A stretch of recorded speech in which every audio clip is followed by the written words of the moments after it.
What is up, Mr. Whitback? What is up? How you doing? Doing all right. How was Kanan's oral mock test? A little rough. A little rough? Oh, no, he got rough. I'm in for a ride then, okay. So when do I have you? Wednesday, I believe. Okay. So 2 days, yeah.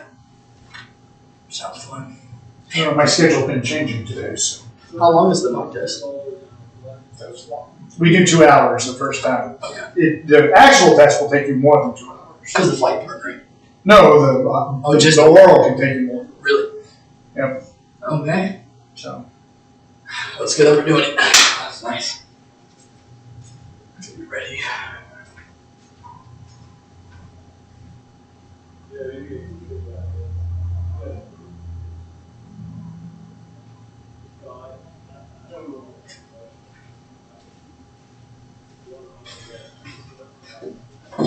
I got that pepper wrap really is useful. Told you.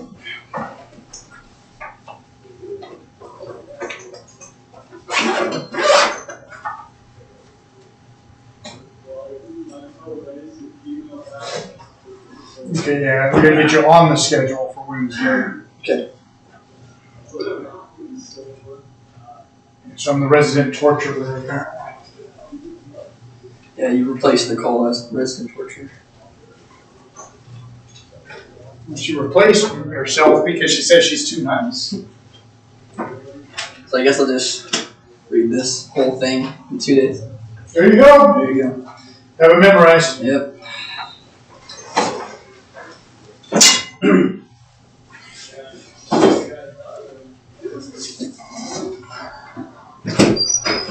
What's up?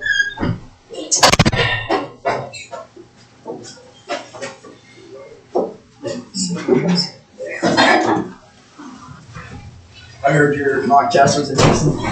Yeah. Did you take one yet? I have last Wednesday. I'm happy you took it first. You can tell me how it went. Yeah, the audiobook. For the best private pilot check, right? It's an audiobook? Yes, the audiobook. Yeah. Now listen to it. Okay. I listened to the whole thing through already on 3 times speed. I got like 2 hours ago. I was like, I mean, I only do that like twice, 3 times a day. From now until I do. So now, the one that if you just listen to it, it doesn't do you any good. Yeah. You go through it a couple times, And I'll 2, write 3 it times, down. and then while you're driving along, slow it back down to something more normal, and see if you can answer the questions before he does. Yeah. I figure I'll say it out loud as I'm going, and then I'll write them down as I'm And going. for you, and say them. saying it out loud Yeah. will get your mouth and brain and tongue ahead of your thought process so that you don't get all tripped up. Yeah. Definitely. It's nice. I don't know if you see that. It's like curious about. I'll take it. Has Nicole talked to you about a practice mock? We should get that on the schedule. Okay, so I'm gonna have her watch yours if that's okay. Okay. The actual one? When you and I do it. Because she's had students go through a practical test much more recently than I have been through a practical test. Gotcha. So she will catch if I'm doing it the way they do it now. I did his a little different today. But still stuff I should have memorized, so, you know. Yes. But Go ahead. we'll go through it. Her and I had a good discussion about like how they've gone lately. Mhm. So she can watch me while I do it with you. Then she can give me pointers so it's more like the actual test experience. Okay. Cool. So yeah, there's clearly value in what we did today. Yeah. That's good. I have a cross country flight tomorrow if the weather permits. I have one today as well, but obviously not. If that doesn't work out, which it might not, according to the weather, can we do IFR simulator practice? You're open at 12 to 4, so would you like 12 to or 2 to 4? Probably. Probably.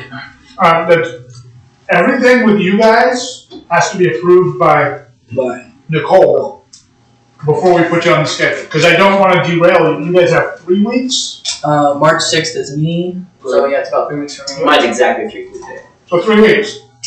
So your focus for the next 3 weeks Yeah. is to get your private pilot's license. Yeah, not. So Got that. Actually, I didn't even read my IFR stuff because I was like, yeah, important as it might be, I don't want to memorize the wrong stuff. And like, there's nothing different. No, it's just extra stuff, which is not what I need to memorize. I just studied extra on stuff I needed this afternoon instead of reading this, which I'll do as we go. I'll read it as we go, but I'll have to do some catch up after. Good news is that tonight's lesson here is not rocket science. It's just GPS. GPSs and there's not a ton of questions about it on the written. There's too many systems. Gotcha. You did Yeah, learn your own. different systems. You gotta learn when you fly. I'm not carrying too far. Twice, actually, I just did. Because I told them that it's a bad idea to go into your exam with an outdated FAR A. Oh, No, it's okay. You shouldn't, because if there's something wrong and you don't know it, you have it marked, then you do the wrong. You'll get the wrong answer. And there is. Right after I asked him a question, that, Was wrong. well, even the study guy has. Actually, I haven't memorized it wrong, and you guys probably do too. How long does the registration last in an aircraft? 2 years? No. Well, they used to say 3. Now it's 5. 5? Is it 5 or 7? I thought it was 5. It was 5. I just read it was 5, didn't I? No, I didn't. I read it. Shoot, I don't know. 5 years? That's nice. It is more than 3. I think it's 7. Yeah. Let's see. Did we ever find that? Let's not. But you notice I use the phrase, I think it's, Yeah. I'd have to Google it. Because they changed it. It used to be they didn't expire. Then they made them expire every 3 years. And then they couldn't keep up with renewing them every 3 years. So they changed it to that. Sounds like the FAA. It says 7. See, I think, Is it 7? yeah, I think it might have gone up 5 first and then to 7, because in the audiobook just now he said 5. Oh, because So- the audiobook's been updated, but yeah, they've but been. not updated. So now it's a 7. Oh gosh, so yeah. So it's not through, it's more than double. 12. Because it was 3. So 7. Double in 1. Trust but verify. Yeah. 7. Okay. It's a long time, but actually it's not that long.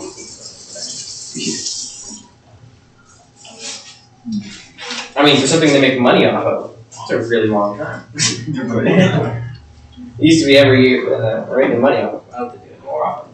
What's that? So for something they're making money off of, you think they'd make it less frequent? They don't charge very much. They don't charge very much.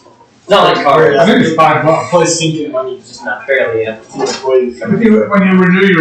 When you replace your pilot certificate, or you move and stuff, Yeah. it's $2. Yeah. That's not bad. That's nice. $2. That's like, that doesn't even cover the mailing cost. Yeah. Anyway.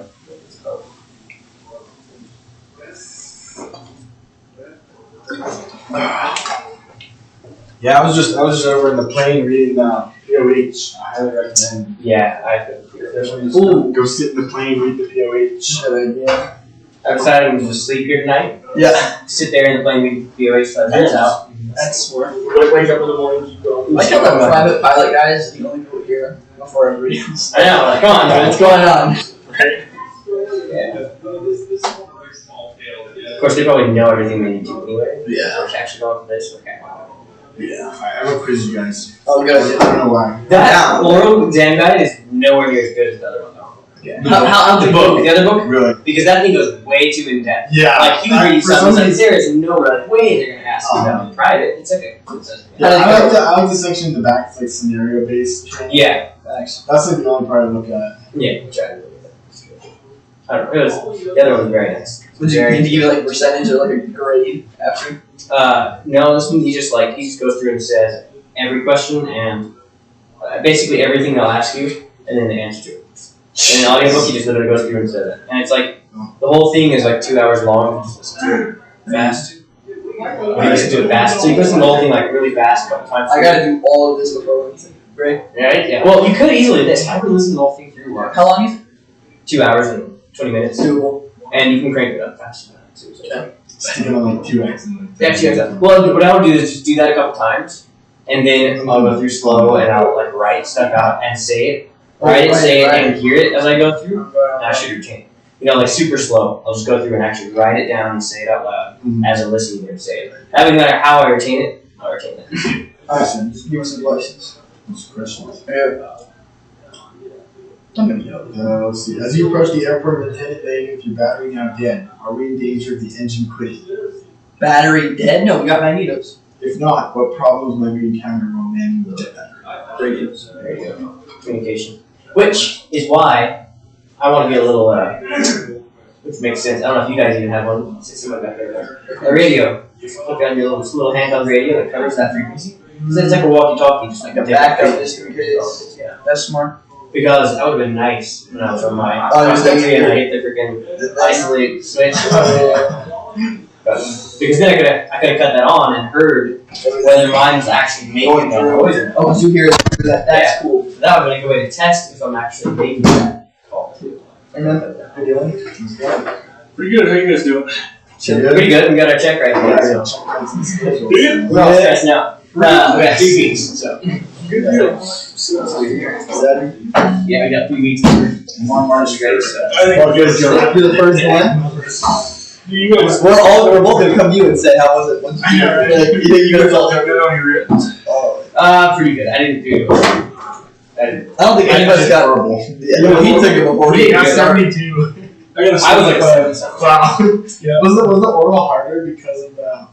it was, but they give you those codes, you know, Uh-huh. that you're supposed to check. Go in and do some studying. And that's what I did. I just hit those codes like crazy as hard as I could. And Oh, you mean the ones that they gave you the one you got wrong? yeah, I need to I do think that. during the And they're not ACS, actual. They're not like the actual question itself. They're just. It's a code. they give you the Yeah. area and stuff. They're fairly specific. And so I hit those about as hard as I could. It was all stuff that I knew when I did the oral, so the oral actually wasn't too hard. Nice. Well, that way you kind of know what he's going to ask you. Actually, so there's you kind of know what he's going to ask you about, or the So Yeah. that's actually what you focus on. I got lucky on that. I got no math questions. Are you guys taking it with Perry? Yeah. Dude, I got like a bunch of navigation ones because I failed. I failed mine twice. Hate So I'll have to do some of those too. I failed mine twice because the biggest issue was I didn't know that the maps in there were not to scale with my body. Dude, And so I kept giving up with those wrong. Where the next one, it just gave me a bunch of those, Yeah. and I got them all wrong too. nice. And I was like, well, crap. And then Nicole was like, by the way, that's not to scale, and you have to use the actual one in the thing. I was like, I didn't- that's great. We're using it on the screen. Yeah, that's what I was. Yeah, I was doing it in the book. I was doing Yeah. it in the book because I knew that wasn't to scale. So I was like, that's not scale. But then I forgot that it's scale down there. It's not quite right. Horrible skill. And they have the answers where if you just use your plotter on there, you'll get one of the answers that's up there. Yeah. It's like, oh yeah, I got it, and it's wrong. I'm like, so yeah, that was my biggest. You should honestly just be allowed to use the plotter on the book, and it's be the same as doing it on math. It's different. It's just different. Yeah. I don't know why they I just make a separate bother. thing. Like, so you don't use it for navigation. Like, so what? That's like doesn't. If someone actually uses it for navigation, that's their problem. Yeah. Just bring them, yeah. I'm worried if they ask any aerodynamic questions. Those always kill me. Or like the wing Air Force. Yeah, all that stuff. The only ones they really ever ask about are like, well, I mean, not about him, but like on the tests. All they ever really asked about was the chord lines, angle of attack. No, Yeah. That's all they really care about is they want to know what happens when you exceed it and install it. Yeah. Don't worry about it. That's really I just know they can ask a question, I'll know the answer, but I won't know how to say it. And it's gonna be like, yeah. that's my issue. Is I don't know the answer. I won't know how to say it. I Exactly. feel like I'm just going freezing. Second, I guess I can guess myself. Exactly. So, from my experience with Perry, is he wants you fast, and so he'll assist you with some of the questions, and if he can't, if you aren't understanding the question, he will put it into scenario based or kind of rephrase the question for you. That's useful. And That's really nice. maybe kind of point you in the right direction. And you don't say I don't know. You say, could you Rephrase. Yeah. Yeah. That way you might get work. Or like, let me look that up. Yeah, one of those two, but not like, Yeah. okay. Not like the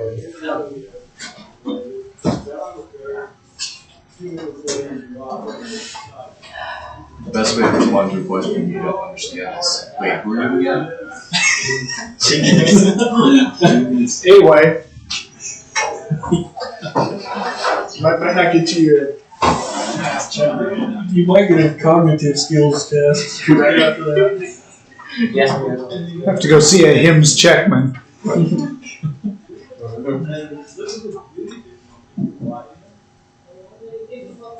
They're like, who gave you your medical opinion? Your mom. Sure. Probably would have been a lot cheaper if she didn't. Yeah.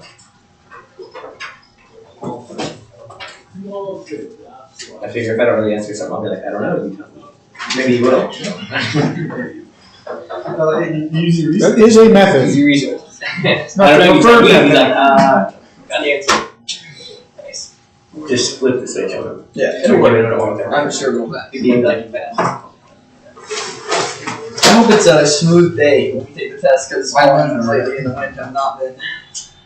My landings with no wind have been terrible. Really? Like if I have no, I guess I haven't had because no I just don't focus on. the landing.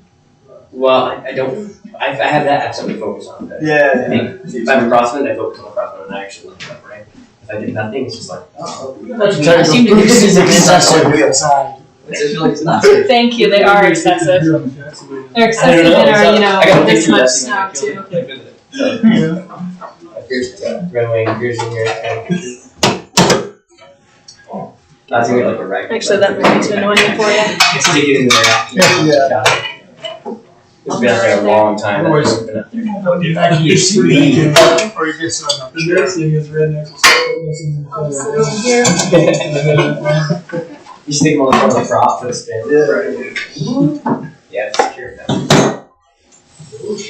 Like got enough books there, Andrew? Somebody got a test to get ready for. Are you like, Also tomorrow we're gonna have a. So were you able to get on the stream or? Wait, what? It's not a surprise, you tell everyone. So I was actually flying from. You should be very afraid. Okay. Very. And for some reason, the plane wouldn't allow me So to access what Oh, YouTube. time are we doing everything? And 12 before tomorrow. it would allow me to go I'm guessing online the and weather's find gonna be better, bullseye.com and all that so stuff. But it wouldn't allow me Maybe to not though. live Just stream. get good. So I bought the, And I get it right think it was 19 Great. bucks for streaming. So it's supposed to be. You could have waited and watched it after you got there. Yeah, I'll take I the kind side. of wanted to do it live. It was The plane. 3.5 flights. I guess it gives you I have time. this done Yeah. for the test. Yeah. It's crazy. It's not like I'm putting a bunch of production value into this. Everybody You see It the was slides? very good. I was very impressed with how well it was, and I could hear you. Well, you can, I could hear what these guys were saying. Even while I'm walking around. Huh? Yep. Well, that's good to know. Yeah. So you can do that. Right, I gotta do this. Genius. What about Saturday? Oh man. I stayed to this whole week and the weather's just killed me. Nicole, your email address, is it a dash or an underscore? An underscore. Okay. Yeah, the shop pulled the 182. They were about to start the annual on. I had to go stop them When is the annual due? Is it due? end of this month. Okay. But I'm like, I'm supposed to be taking that to Yakima on like Thursday, What are you doing over there? chasing sheep and goats. Oh, that sounds fun. Did Dave teach you how to do all that? No. No. Just sending you out. Yeah, Pretty much. that's exactly. It's just I got no. 30 minutes of training on telemetry with Nicole. We each got about 30 minutes. They won't use me because I'm too young. Oh, It's a bummer. Are you serious? your life is too That's what they- important. Yeah, I'm gonna have to feel bad about that for the next 3 years. Yeah, and so I have a whopping like 2 hours in the plane. And I'm like, okay, well, that's going to be interesting. Yeah, Dave gave me a 90-minute, so we did a scud running flight back from Yeah. Chihuahua. Was it Chihuahua? No, No, it was Colville. Colville. Yep. Colville, not Colville. Colville. Either way. Just like you can't say squim, right? Is that right? Squim, yeah. Squim. So it's not sequium. It's not sequin. Sequim. It's squim. Yeah. It's not mold either. Alright, if you're gonna say something stupid, don't for the next like 3 hours, because I'm about to start the live stream. Well, Oh, it actually says I'm streaming. it's not gonna I hope we didn't say anything dumb up till now. See all that dumb things. Yep. Is Callie not existing today? Car's gone. What's that? Parking spots. Oh, she's not here? No, she went. I don't know, and the class keeps getting thinner, it feels like. It's literally just us. And we were all sitting here like an hour ago, another half an hour. We were like, what is going on? Like, only the IFR, or the VFR students were here for IFR class today, and then these two showed up with us. Yeah. Weird. Yeah, well, technically we have 4 more minutes. And who else?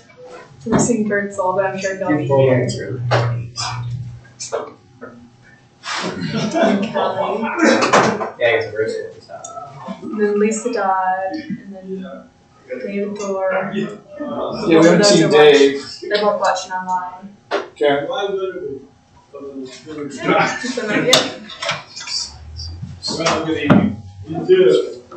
See you later. Mr. Gurdon? How you doing? Pretty good. How you doing? Good. How was your trip to Wichita? Yeah, pretty uneventful. A little bit short. Yeah. Uneventful was good. Yeah, that's true. And you got out there without being arrested. Yeah. My favorite is Yeah. going to Wichita.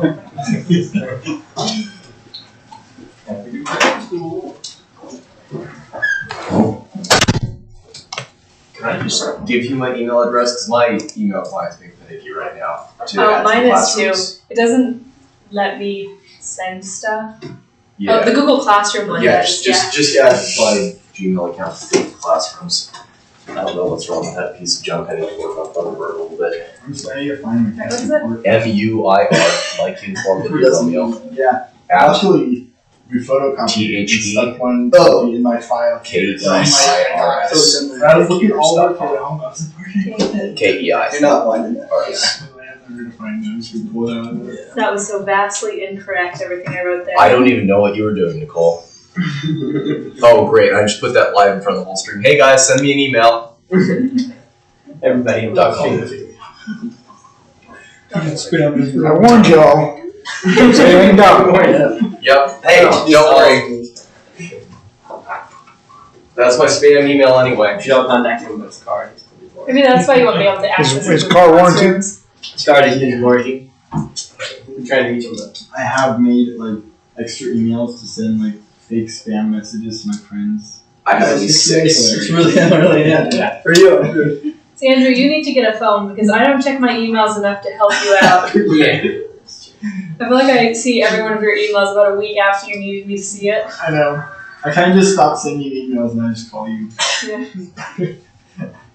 On a landline? Or I borrow my dad's phone. Why don't you get one of those phones you can just like take around with you, like a big landline that you just Right. the box. Yeah, those are fire. Hey, if you don't want a cell phone, you can do what I did for a while there. I have a cellular modem in my laptop here. Just get a Tuckbook CF53 and an EG25 cellular modem. Slap it in there. There's usually a SIM card slot on the back. That sounds easy. Yeah, Yeah, no, it sounds really you don't easy. have a cell phone, you have a cellular device that you can receive texts and calls on. Can you just do that on an iPad? You can do it on an iPad. Yeah. You need an iPad anyway, so it's, like, it's I like forget his name, but apparently it's in really good condition. And it was about 500. That's Yeah, here comes Virgil. You might inquire with Callie. okay. Uh-oh. She has all the information about it.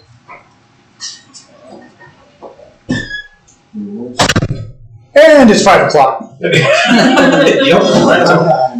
nice. Alright, well, we're in week 5. We're going to do what I think is going to be a fairly short discussion about GPS. Alright? And then we're going to do a little bit of rehearse or review about everything we've kind of done so far. We're 1/3 of the way through the course. Alright? So, in 10 weeks, you should be getting ready to go take a written test and get this knocked out. What are you not doing what you're supposed to do? There. Our regular corrections and clarifications. This week's is low and high altitude charts. I don't know what I said last week. I said they split at 24,000 feet. That's absolutely wrong. Low altitude charts are below the flight levels. High altitude charts are in the flight levels. Makes it less complicated, I guess. Yeah, but this goes back to I will always acknowledge when I screw something up. So Virgil pointed out to me that I was wrong. And so, hey! What's up, Tristan? Yeah. So yeah, low altitude chart, it's the flight levels is the dividing line. Alright. Okay. This is a little off. I had a weird weekend, and so I built slides in an unusual order. And so we're going to do review stuff at the end, in part because I did things in a weird order. So you should be able to, at this point, draw this from memory consistently. And then you should be able to group it by the pitch, bank, and power instruments. And you should be working on being able to identify, for written test purposes, the primary pitch, bank, and power instrument for each of the various changes in attitude and flight condition. All right? As a general rule, if you're changing something, the attitude indicator becomes primary during the change. And then something else is your primary down the road. All right? That's the most review I'm going to have on this topic tonight. But, so at least 4 of you have come in and spent a little time on the TD2, because you did some time on the TD2. You have done the least amount of time on the TD2, and I got better as I went. So you were my first one, then you, I think. So, but we did that exercise. Did anybody come in and do any more in the TD2? Just a little bit, like an hour by myself. Did you? Okay, yeah. So the four of you for sure, and Bertzel, you could do it too. The exercise I did with them, though, I haven't ever done with you. It's more of a basic exercise, but I should show it to you. But yeah, you guys all did very, very well.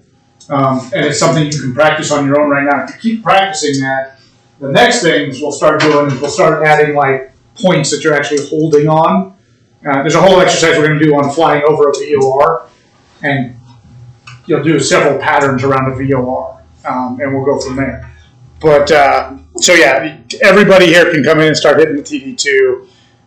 So you're an initial issuance on an IFR certificate, right? I got confused when we started this because I got a couple of people that are doing kind of extended IPCs, if you will. So, and then you're working towards your double I. Yeah. So, all right. So, we're going to do Chapter 5, Electronic Navigation. We did part of it last week, which what we did last week was basically VORs, pretty heavy, and then localizers.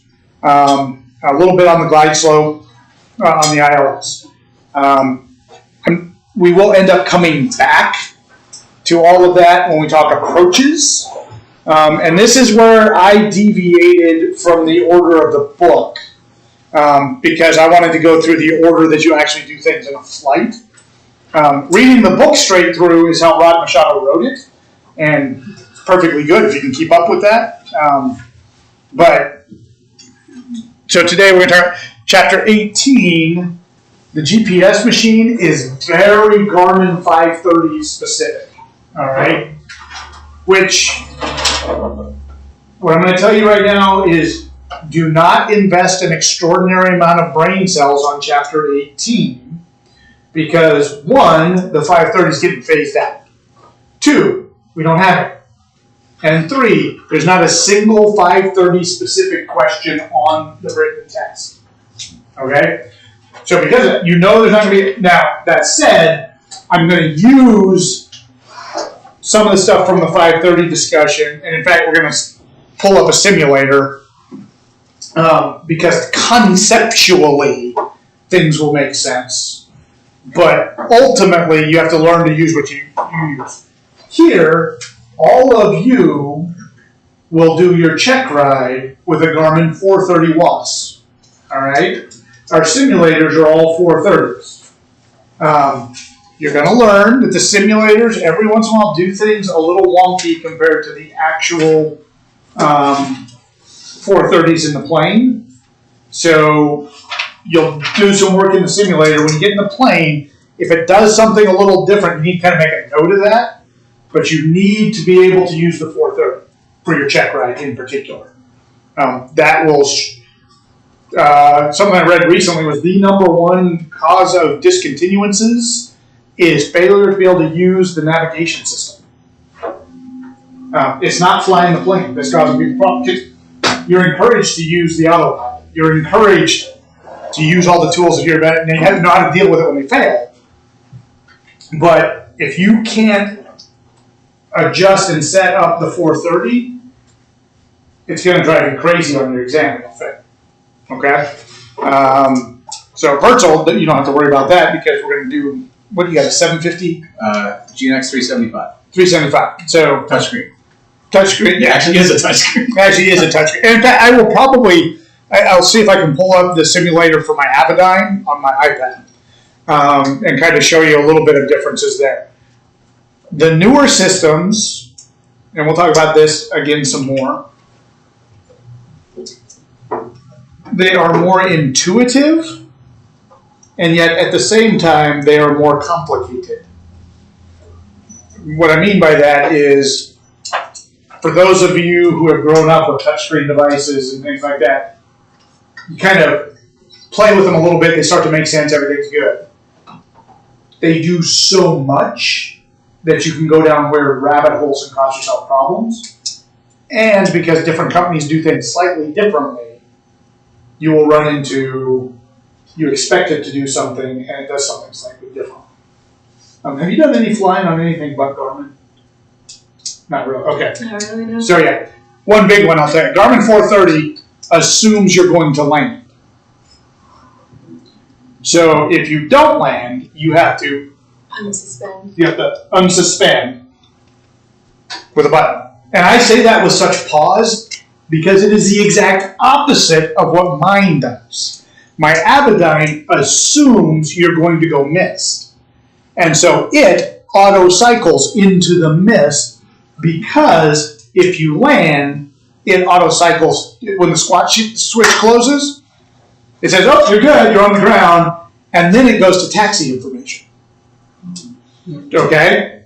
So something else, if we have time tonight, I'll talk a little bit about his ForeFlight and just like integrating ForeFlight into your workflow, that kind of thing. And then big announcement, next week's class I have to cancel because I'm chasing sheep apparently, or goats. So I'm going to be gone on Monday, flying down in Yakima.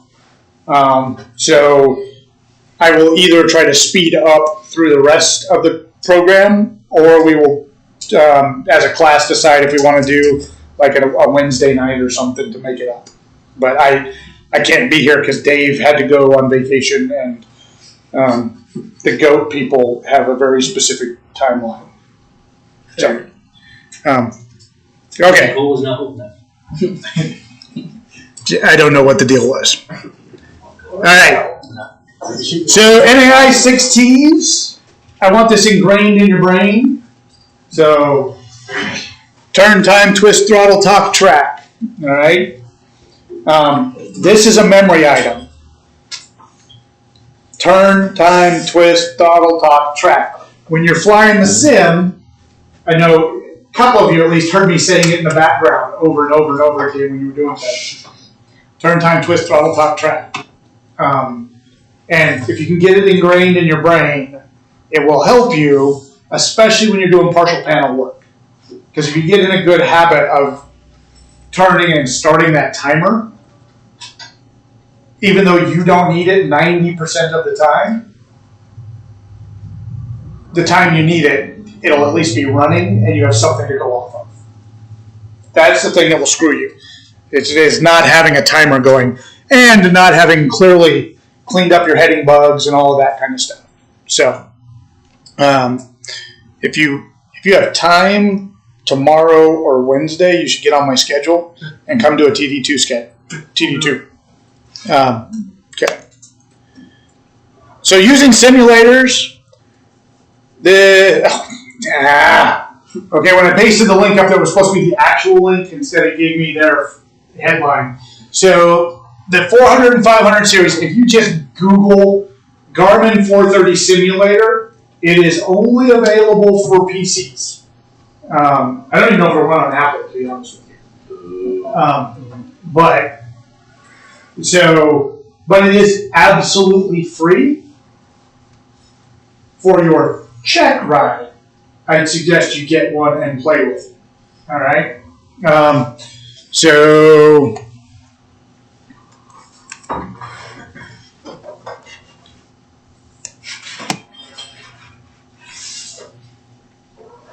It comes with this little kind of, you set what altitude you want to fly at, you set what speed you want to fly at, all right, and then it gives you an HSI, all right. Couple of weird things, you got to go into unit and pick which unit you want.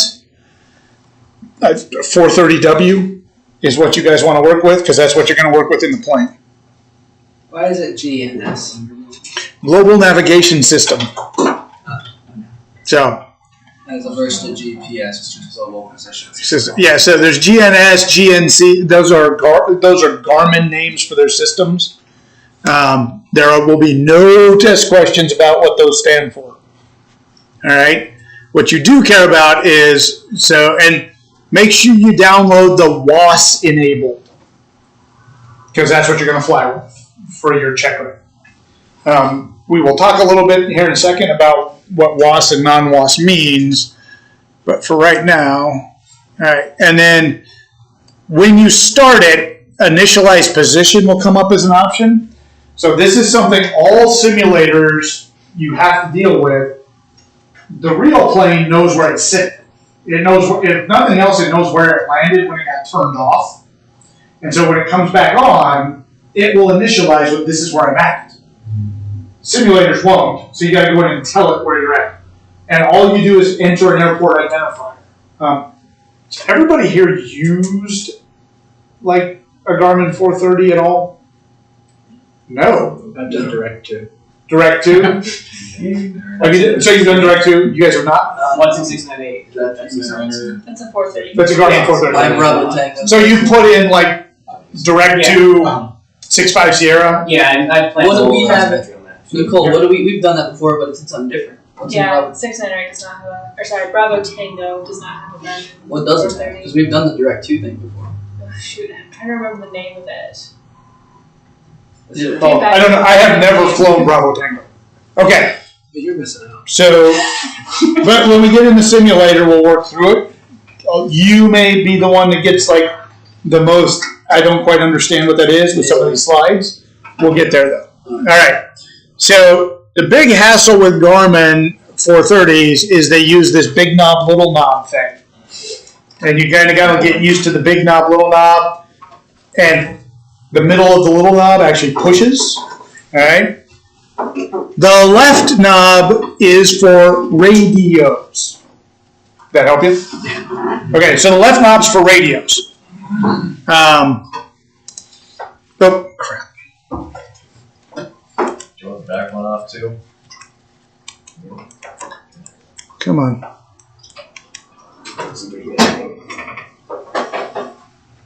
I'd probably fall asleep if the back one went off. What? There we go. All right. So this knob, so this is the volume for the comm radio. This is the volume for the nav radio. All right. This is the flip-flop for the comm, the flip-flop for the nav. And then when you, I'm going to power this thing up. Okay, so. Can you go full screen on it? It does not go any bigger. Otherwise, it would. If you go full screen, all it does is give you a whole bunch of gray. The unit doesn't get any bigger. All right, so when you start one of these radios, it's going to go through self-test, a whole bunch of things, and then it's going to give you database dates. Now, you see how that says 25 October 07? Yeah. Now, legally, you can fly around with that on VFR. You cannot on IFR, which reminds me, I need to ask Callie For to the make sure the updates. updates are put in the 182. But so when you acknowledge that, you are acknowledging that you have checked and confirmed that that date is in the future if you're flying IFR. That is absolutely required. All right. Now this is one of, if you're going to go on an IFR flight, and this was a non-WAS enabled, which is WAS is Wide Area Augmentation System. We're going to talk about it again. You have to go through what's called a rain check. All right? And we're going to talk about that again. With a WAS system, you don't have to do that because it does it all internally. All right? And all that, a rain check confirms that you're going to have good satellites, the right kind of satellites, and an accurate position report at your destination. All right.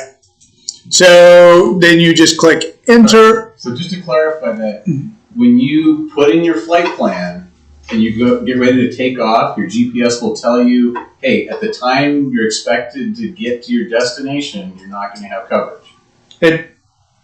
Yes, it's supposed to. That's cool. Yeah, so and when you do rain checking is more accurate in a non-WAS if you have a flight plan in. Otherwise, you can actually go to a website and look it up. That's another way to do it. You are required with a non-WAS to go through a specific step where you confirm that you're going to have satellite coverage available. All right. So then the 430 goes into it's kind of a check mode. And you'll see it says LCDI half left, L flag out of view, VCD half up. And if you look at the HSI, you'll notice that the course is half to the left and the glide slope is half up. All right. What you're looking at, this unit is coupled, and you're making sure that that coupling is working, and that whatever your Omni display is registering properly. So if you had a flag showing right now, you have a problem. All right. If it was centered up, you have a problem. Okay. But so we've confirmed, and if you in the airplane, if you dial the OBS knob on the HSI, if you change the course, your course numbers will change. You can't do it on the simulator. All right. And then you press enter for OK. And then it quickly shows you a screen that says how many satellites you have available. And then it defaults to the nav2 page. All right. And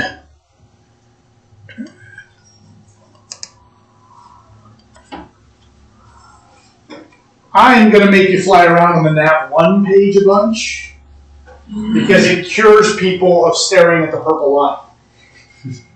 It gets that map going. Now, I'm not going to tell you can't use the nav2 page, but there's actually better data on here, and there's a whole discussion about you want to make sure that your desired track and you set this page up a certain way, and it makes it so that it tells you a lot more detailed information than just the purple line on the map. All right, and that little thing with the ticks on the top, that's just another CDI. All right, so once you have your course all put in, you can use that. All right.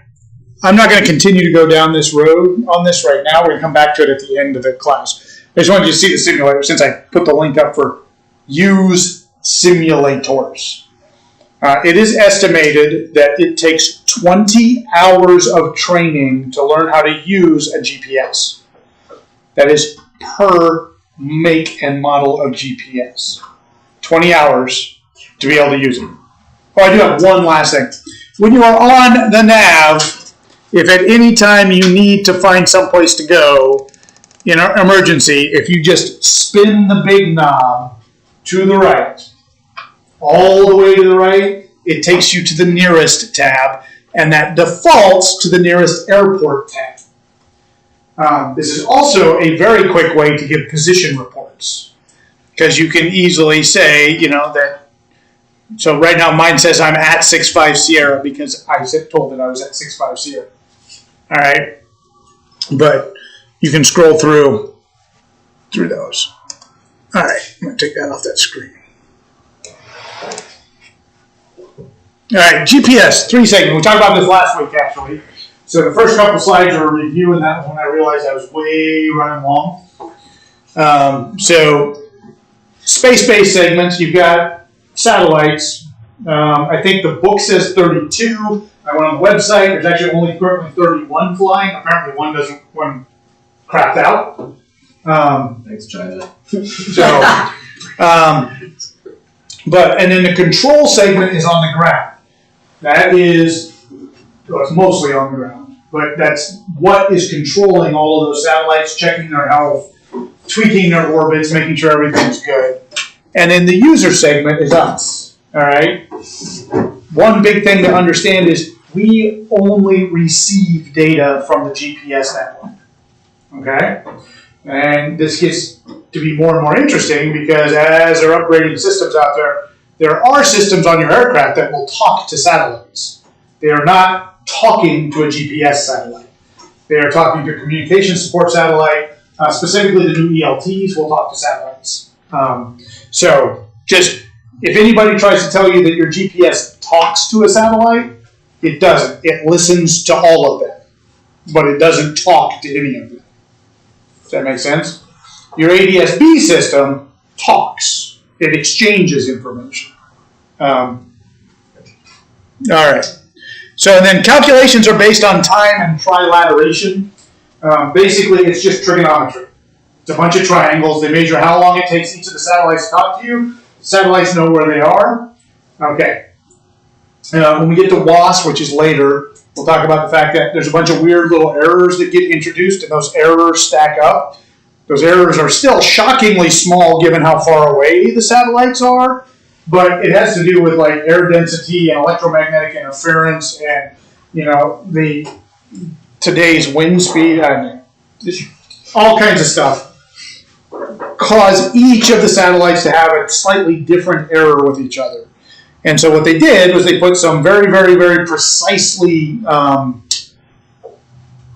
Stations on the stationed on the ground. Yeah, so they very precisely located them. That's what I was looking for.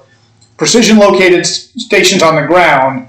They read the same information your airplane would get from the GPS satellites, and they can calculate what each satellite's error is.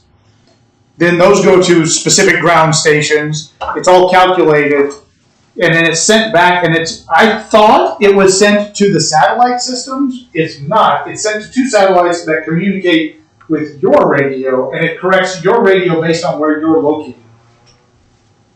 So, Isn't it 3 satellites? was that? I believe it was 3 satellites. It might be 3, and or it used to be 2. You may be right. I think it's 3 in the book. So, and I've always kind of thought it's crazy that they care how many satellites are out there. Just know this: those particular the 3 satellites we're talking about are not part of the constellation of 31 satellites that provide. I think it's 24 that you have to have at any given time. Also, they're a lot higher in orbit, aren't they? What's that? They also have a lot higher orbit, so they cover a lot more. Yeah, they might also be geosynchronous. Now, all of the 31 satellites, of which you have to see 24 of them at the same time, 24 of them have to be operational for the system to work completely. You have to see 4 for 3D navigation minimum, and 4. This one I might get wrong. If you've done the reading, I believe you have to have baronav to only use 4. If you don't have baronav, I believe you have to have 5 satellites. I'm getting a head nod here. So, baronav is not just a barometrically corrected altimeter. Baronav is a specific navigation system that is found in commercial airliners and some military aircraft. So extra satellites improve the performance. The more satellites your plane can see, the more accurate it can fix with just the satellite system, even without WAS. And then you throw WAS on top of that, and it gets more accurate.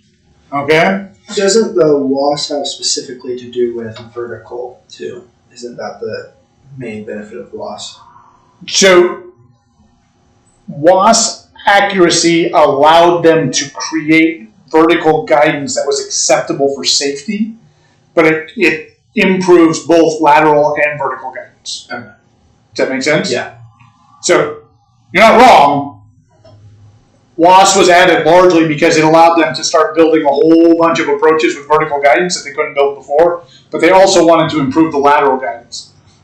So as an example, standard GPS course width en route is left to right 5 nautical miles. I have a slide that will tell me if I'm wrong on that one, but it's left to right 5 nautical miles. WAS enabled, it's left to right 2 nautical miles. All right, so, and then, all right, yeah, the whole thing about 31 satellites, specifically I got it from www.gps.gov systems page, because I knew that I had heard somewhere that one of the satellites went permanently down. There was supposed to be 32. One broke. Shocking. So you need 24. The other thing is they have to be at least, I think it's 7 degrees or a little more above the horizon for your aircraft to see them, for them to validly use them. So no, you're never going to see 24. But you will often see 8, 9, 10 satellites at the same time with good signal, which is awesome, because that means that as you drop satellites, you're not waiting for a newly acquired satellite. You're operating, and then they're coupled to your Omni, to your CDI. All right.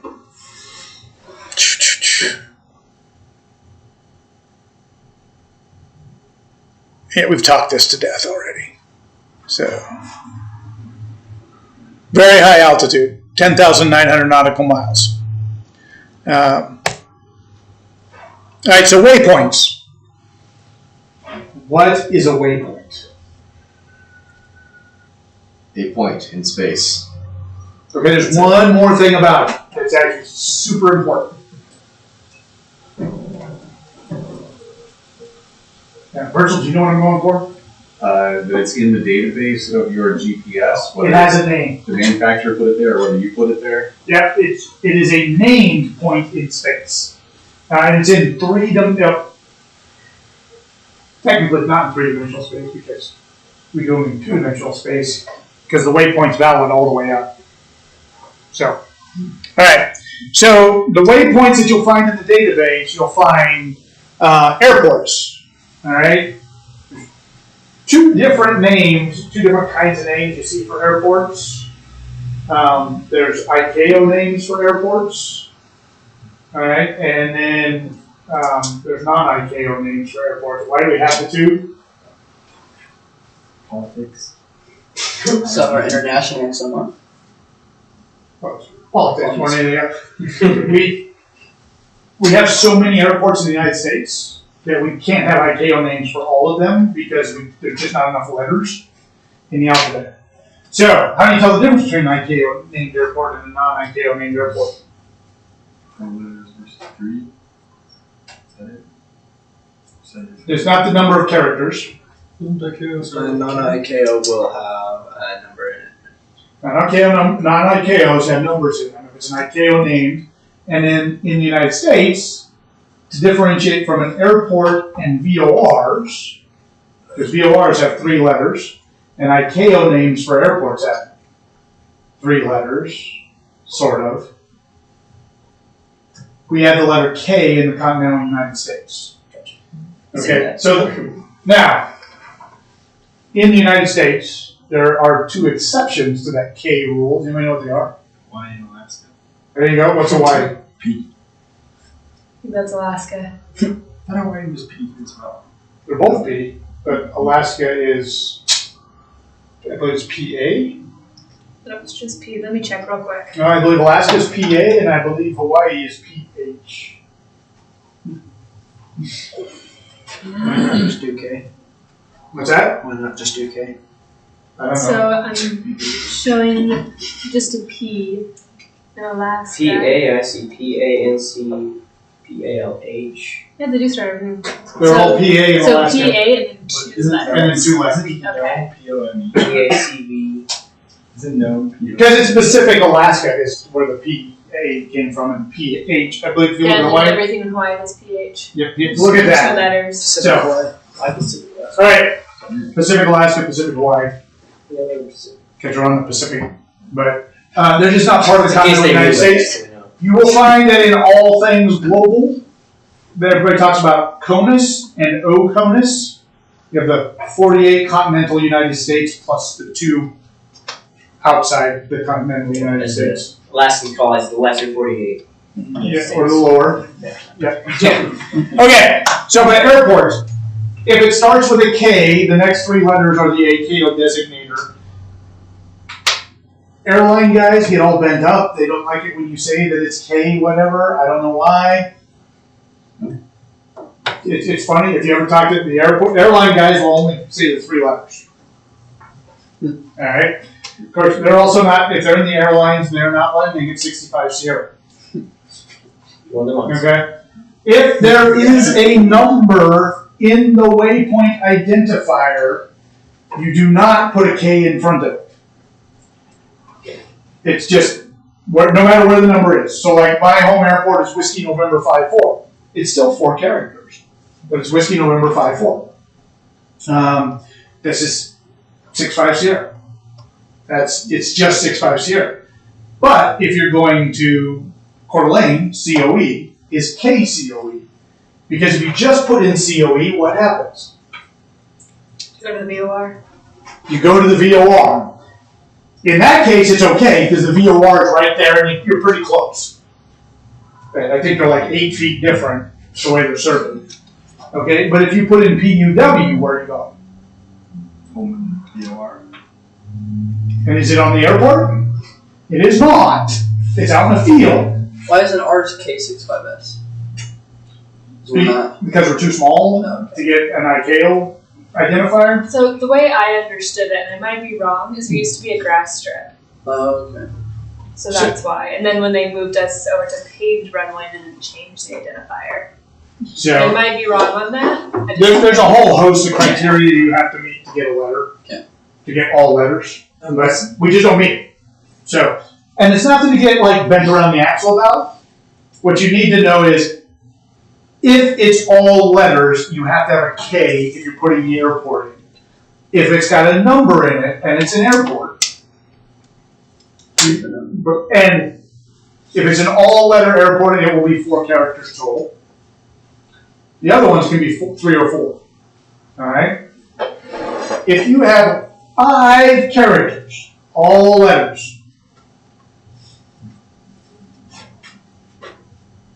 that is a GPS-only waypoint. They're supposed to be, quote-unquote, pronounceable as a word. Some of them you have to stretch a little bit to figure out. You do. Sometimes the 5-letter identifiers, if you look at them, they're all supposed to be pronounceable as some sort of word, so they can just say them to you as controllers. Weird exception. If it's a 5-letter designator and it starts with Victor Papa, it will be unpronounceable on purpose. It will probably be all consonants. Does anybody know what Victor Papas are? Do you know Rachel? Visual point. It's a visual waypoint as a little flag. You can report it to ATC like a tower for a position report, but you can't use it as part of an IFR flight plan. Exactly. So VPs, and they make them so that you can't say them because it makes you go, "Oh, I'm not supposed to use it." Now they don't. They won't show up when you're looking at like a map. All right. So and then navgates, VORs and NDBs. VORs and NDBs are typically 3 characters. NDBs are facing out so much I don't even remember now. But you can put them in as waypoints. VORs are very important to be used as waypoints because they underlie a system that is your backup in case the entire thing goes to crap and we have to go fly on VORs. All right. You will notice if you start laying layers on top of each other, many of the airways and many of these references will lay right on top of VOR airways. All right. But no. So I had a question about so that's called a GPS only waypoint, but is it are some of those the same as an intersection on the underlying airway? They are, but and this is part of the transition to using GPS. So they used to have just intersection names. And that term GPS only isn't super technical. Does that make sense? Okay, so it could also be a fix that's identifiable by. It could, but it could also, if it's not part of the VOR structure, it is a standalone GPS waypoint. And then the final one are user-defined waypoints. You can literally take and hit the right buttons on your GPS and create your own waypoint. And so, like, firefighting ops do that all the time. They will fly over, they will find where the fire is, they'll drop a pin, they will share that out to their fleet, and then they all fly racetracks on top of this pin that's a made-up spot. Those can be named anything your GPS is able to name them. Does that make sense? And so, Big hot fire. what's that? Big hot fire. Yeah. Usually they, you can put your own house on there. People do that all the time. The airport I live on didn't used to show up in the Jeppesen database, and so I had to go through an entire goat rodeo creating a waypoint because Avidyne has very strict rules about how you name a waypoint if it's an airport. Because it won't recognize that it is a place where you're supposed to put a plane on the ground unless you name it in a way that's an airport. It was actually easier, this is not a joke, it was easier for me to email Avidyne and get it added, or Jeppesen rather, and get it added to the Jeppesen database than it was to create my own waypoint. And it took less time. So waypoints can be the big thing to walk away from this is waypoints can be user-defined, and by GPS only, the reference that we're talking about is they're in the air. They aren't ground-based at all. Some of them are based off of VOR intersections So you'll hear people refer to waypoints as an intersection. They're not always intersections, because sometimes they're just a standalone point in space. If it's on what's called a T-route is GPS defined. So that spot may not exist.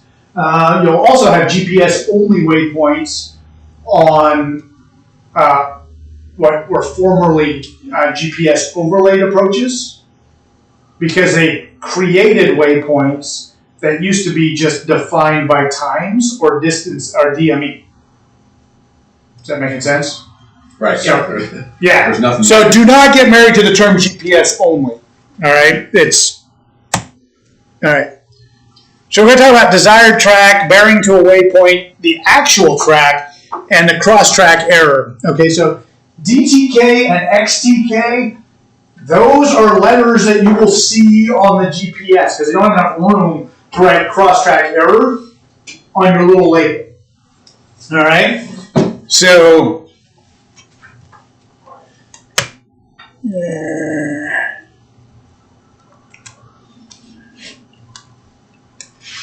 When you have, come on, get up there.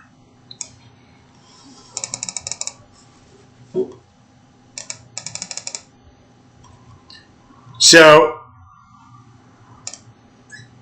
different ones will label it differently. So, like here I have TK.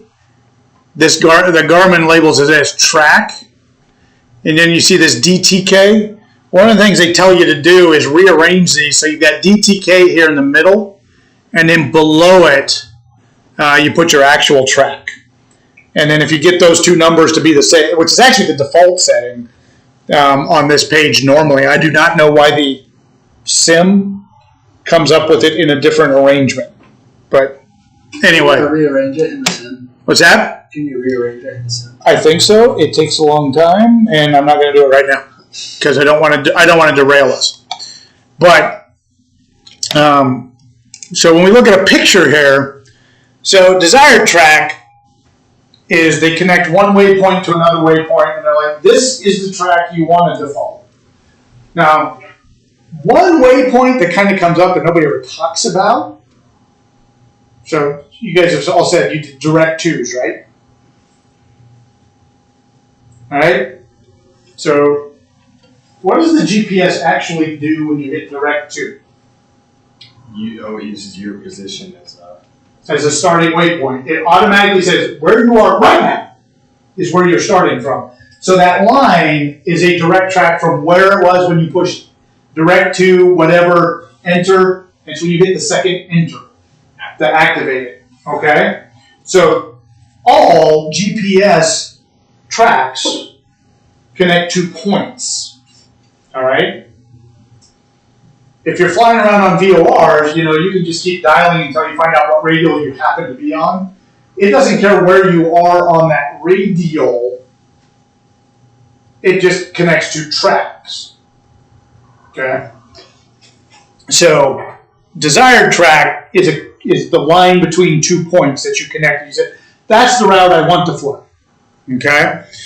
Your actual track is where you're actually going. And so, if you start out on your desired track, which you always do if you go direct to, you started out on it, but you don't have the right wind correction in, and you start drifting off, your actual track across the ground is your heading. Sort of. It's your uncorrected wind drift heading. But now your heading is where your nose is pointed. This becomes important because if ATC tells you to fly a heading, you are expected to point your nose exactly at that direction, and you do not correct for wind drift. All right? So your track across the ground will not match your heading almost ever, because there's always wind. All right? But, and then your bearing to a waypoint is the actual track you would have to take if you went in a straight line to the waypoint. Making sense so far? Okay. Now, realistically, what you care about more than anything else is cross-track error and correcting. The CDI shows cross-track error for the most part. unless you're way off. Actually, if you're way off, it literally puts numbers up there. And it says, that you are 6 miles off. Get back. All right. So GPS en route, if you're more than 30 nautical miles from either your departure or destination airport, you're in en route mode. All right. And look, non-WASP, 5 nautical miles. So a full-scale deflection is 5 nautical miles in a non-WASP. In a WASP-enabled, a full-scale deflection is 2 nautical miles. So those 5 dots equals 2 miles. Now, interestingly, the width of a airway is how wide? 8 miles. Plus or minus 4. Left. It's 4 miles left or right. So it's 8 miles wide. So it's expecting you to keep your needle centered so that you're in the middle of that thing. Okay? When you get within 30 nautical miles, and this gets a little fuzzy, but it's at approximately, I don't know the best way to phrase it, approximately just before the final approach phase. And it depends on the approach. So it can be like 1/10 of a mile, it can be like 1/2 a mile, sometimes it can be up to a mile, but just before you get to the final approach phase. So from 30 miles to just before the final approach phase, or if you have just departed an airport, you'll be in terminal mode, and they're both 1 nautical mile, full scale deflection. So each little dot is 2/10 of a mile. Okay? Hey! So, and then in approach mode, so approach mode only happens if you're arriving at a terminal. So you had to come out of en route through terminal to approach mode. And somewhere between, typically it's like 1/2 mile to 2/10 of a mile before the final approach phase, your GPS should switch to terminal mode. And there's a little annunciator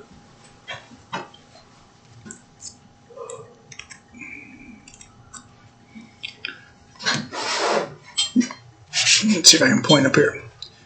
So see how that says ENR? That means en route.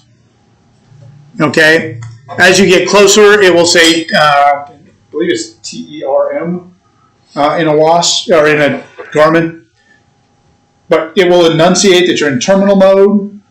All right.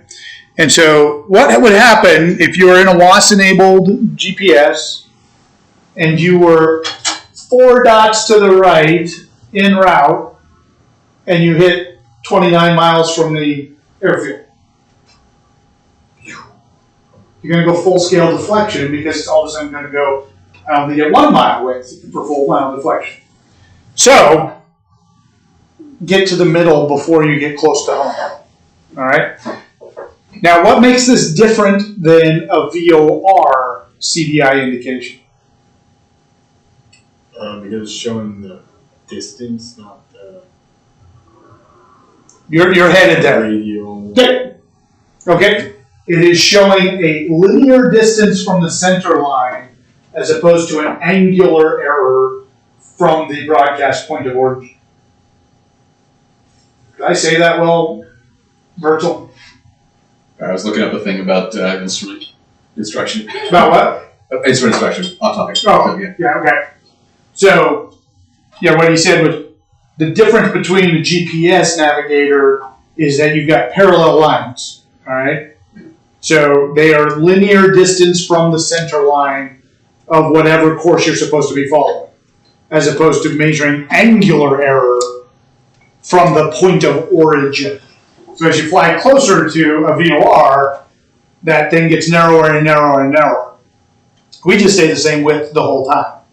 But that width is actually narrower where we're using it most of the time than a VOR would be. Does that make sense?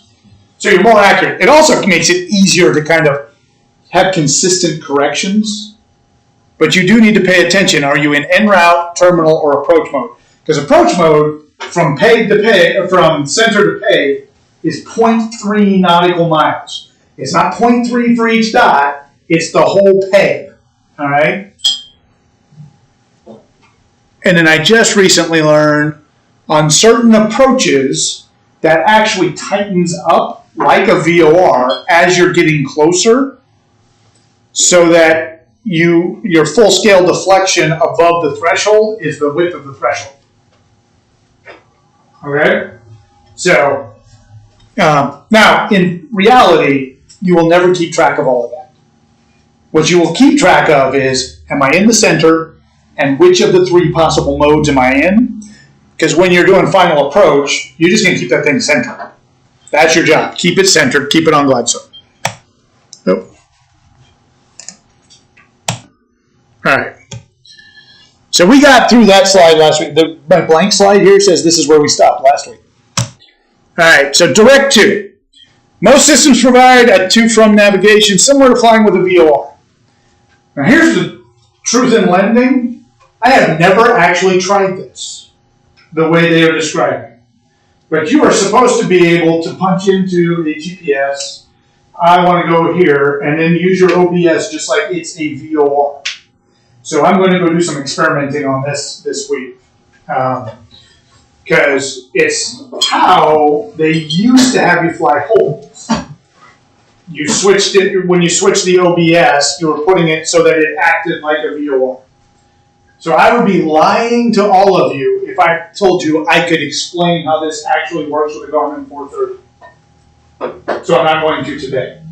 What I am going to tell you is I 100% believe Rod Machado when he says it can be done. All right, but you can.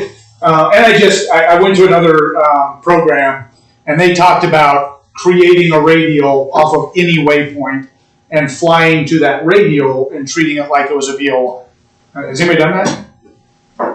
So on like 375, you hit the direct button once, a whole bunch of waypoints come up. If you hit the direct button again, like the button changed to say OBS on the screen, you hit that again, and now it's just like a VOR off of whatever waypoint you selected. So it's on that one, it's super easy. So on a 430, I don't think it's super complicated. Yeah. I just have never done it. So I'm going to figure it out, and then we'll come back to that as a discussion later. Question about that, and you might have said this, but I didn't notice you said it. When you do that, you probably said that you haven't used that. But when you do that, is it operating off of true or magnetic for that point? The waypoint. I don't know. Should be magnetic. I mean, because that's what ATC is going to give you if they ask you to hold on something. Everything else is magnetic in flight. Interesting. Basically, true is for your first stage of flight plan. Everything after that point is magnetic. So we'll just determine it based off of the localizing influence.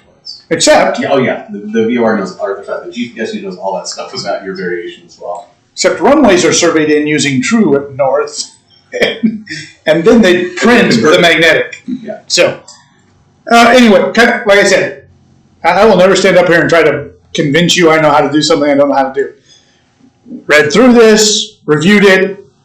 I understand the utility of it because it makes being able to hold at any point in space possible, the proper way you hold, and we'll talk about holds in a different lesson.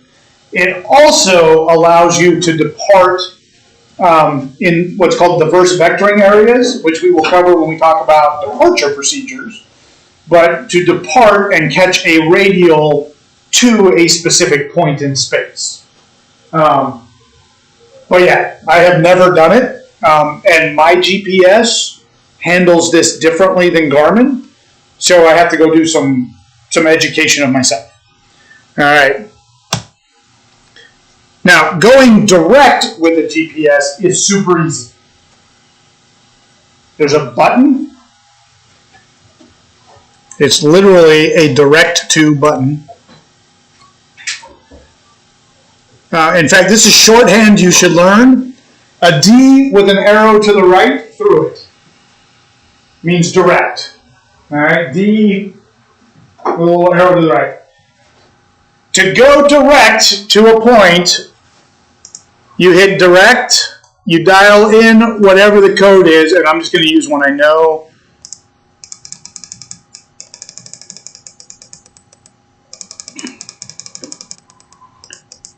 So direct C. You'll notice I'm big knob, then little knob.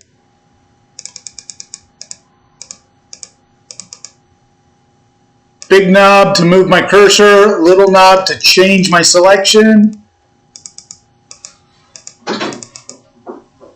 I went past my letter. And another way Nicole explained this kind of this big knob is what book you're looking at, and the little knob is what page you're looking at.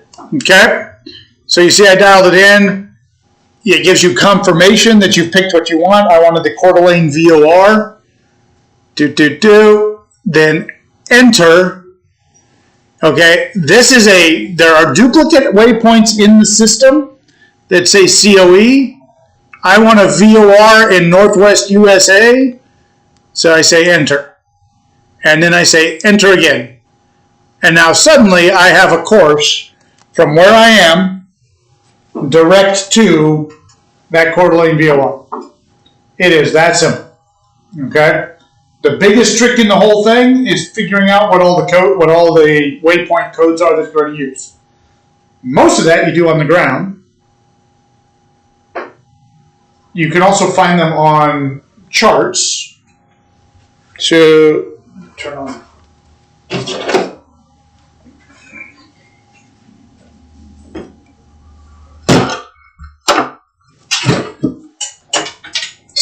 Now, we're not going to go into reading charts tonight. I just want to show you that.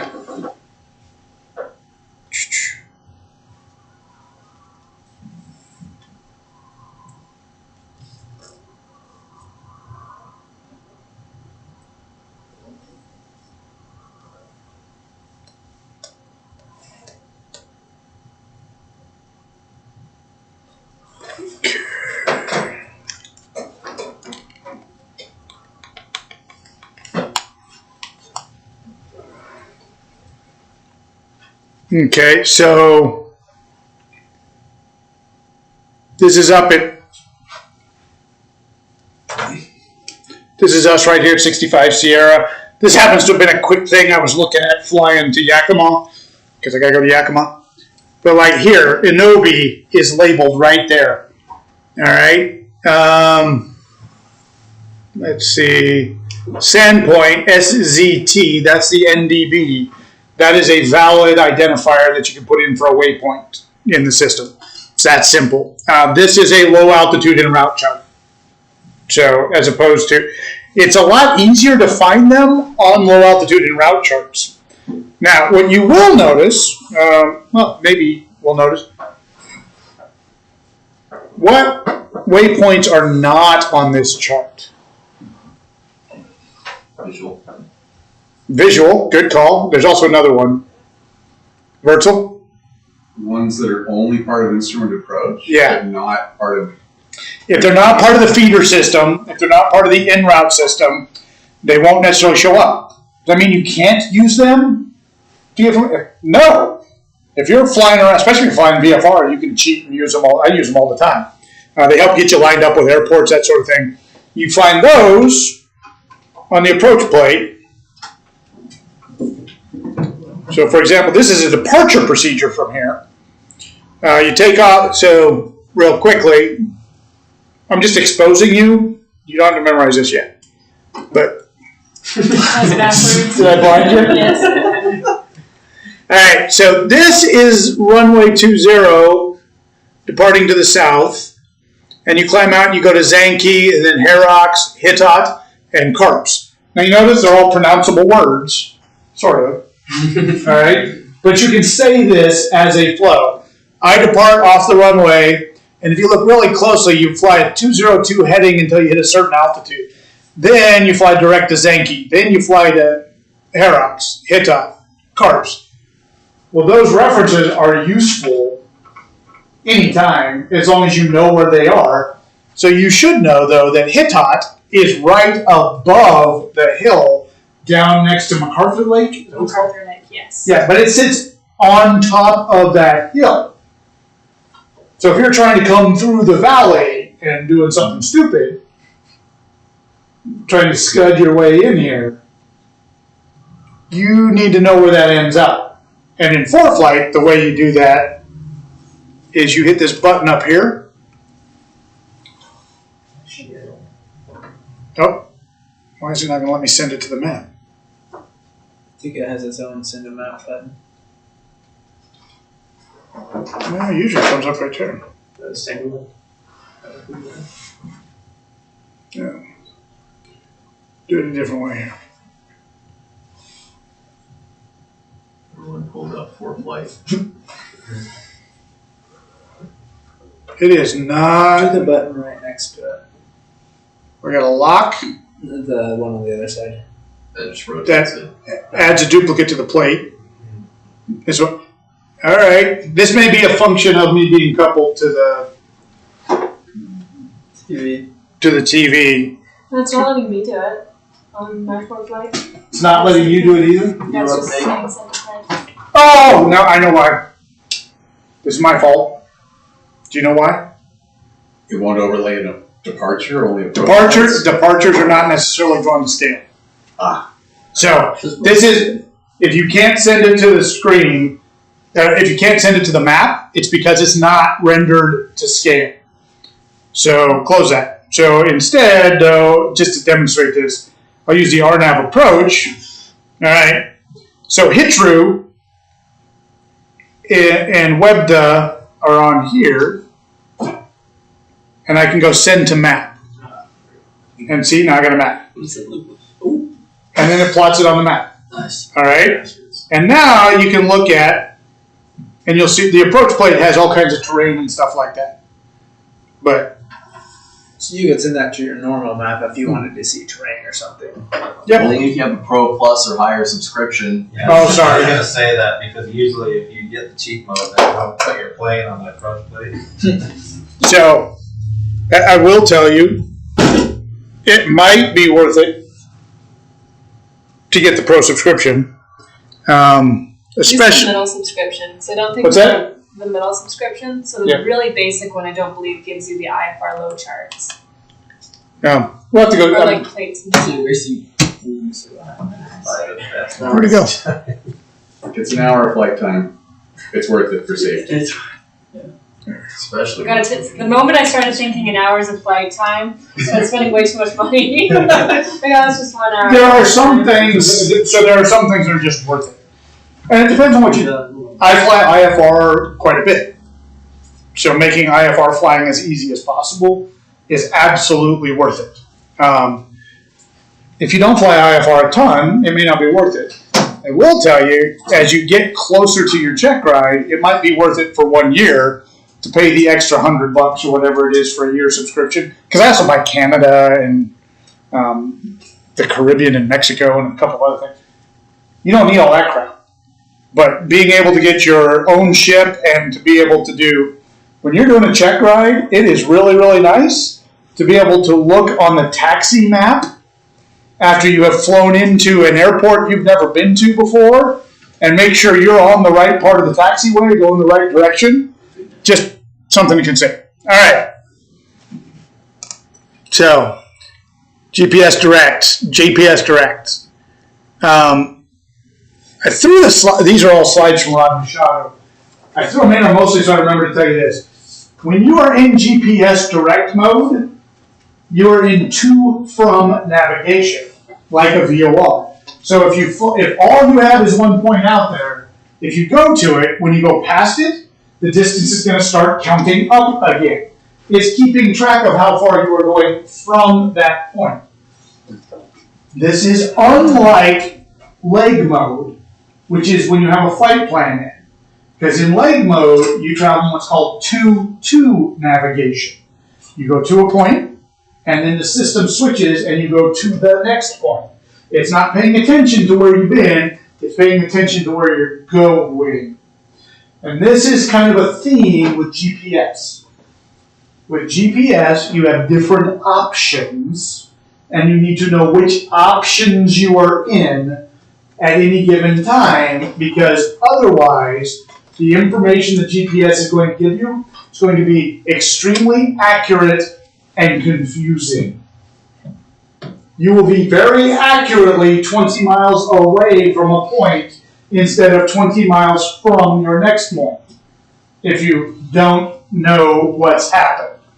Because you can have a flight plan programmed in, and if you suspend the flight plan with the OBS button, it goes into to from navigation. it's expecting you to want to stay in that lane for some reason. Is that making sense so far?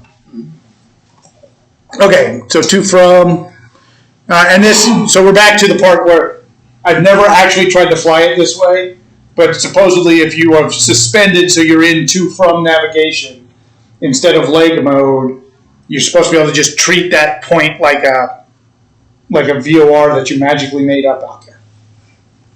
All right, to from.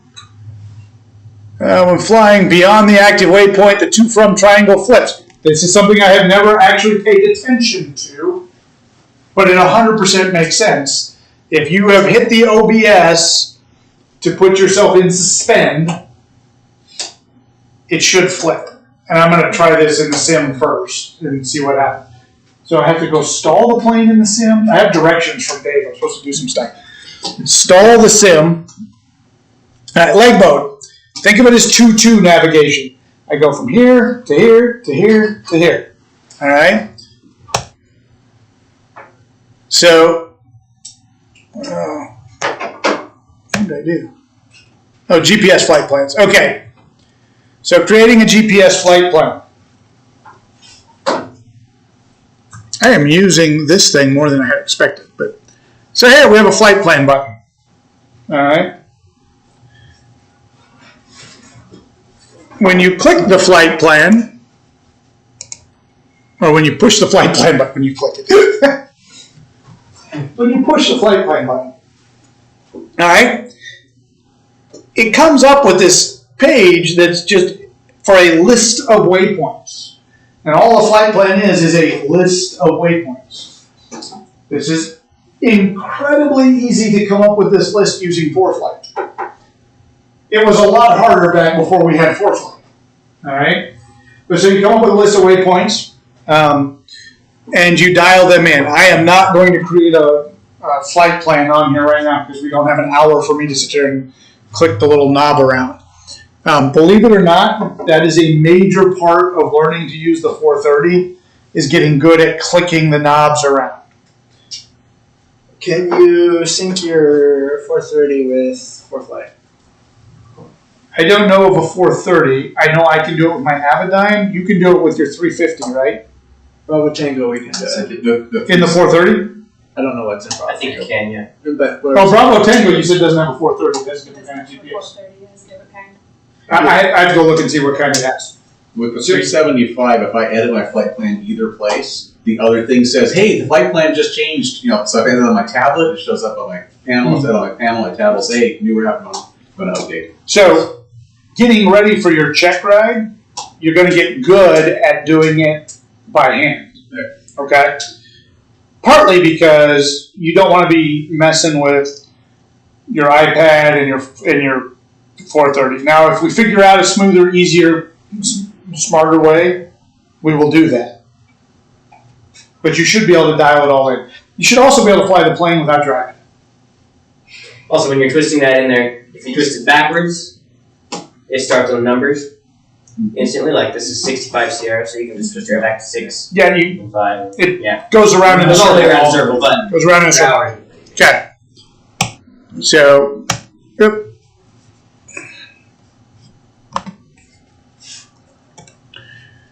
Once you program in the active flight plan, different GPSs work differently. Okay? The 430 is one of the first generations that had flight plans. When you program your flight plan in, a lot of times you'll do it before you start the engine. A lot of guys will sit on the ground and program it in because you got to dial it all in. When you get to the end, you hit menu, and then you go and save it. All right?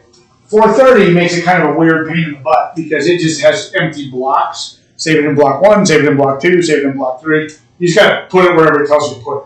All right? It will label it with the departure and arrival airport that you used. All right.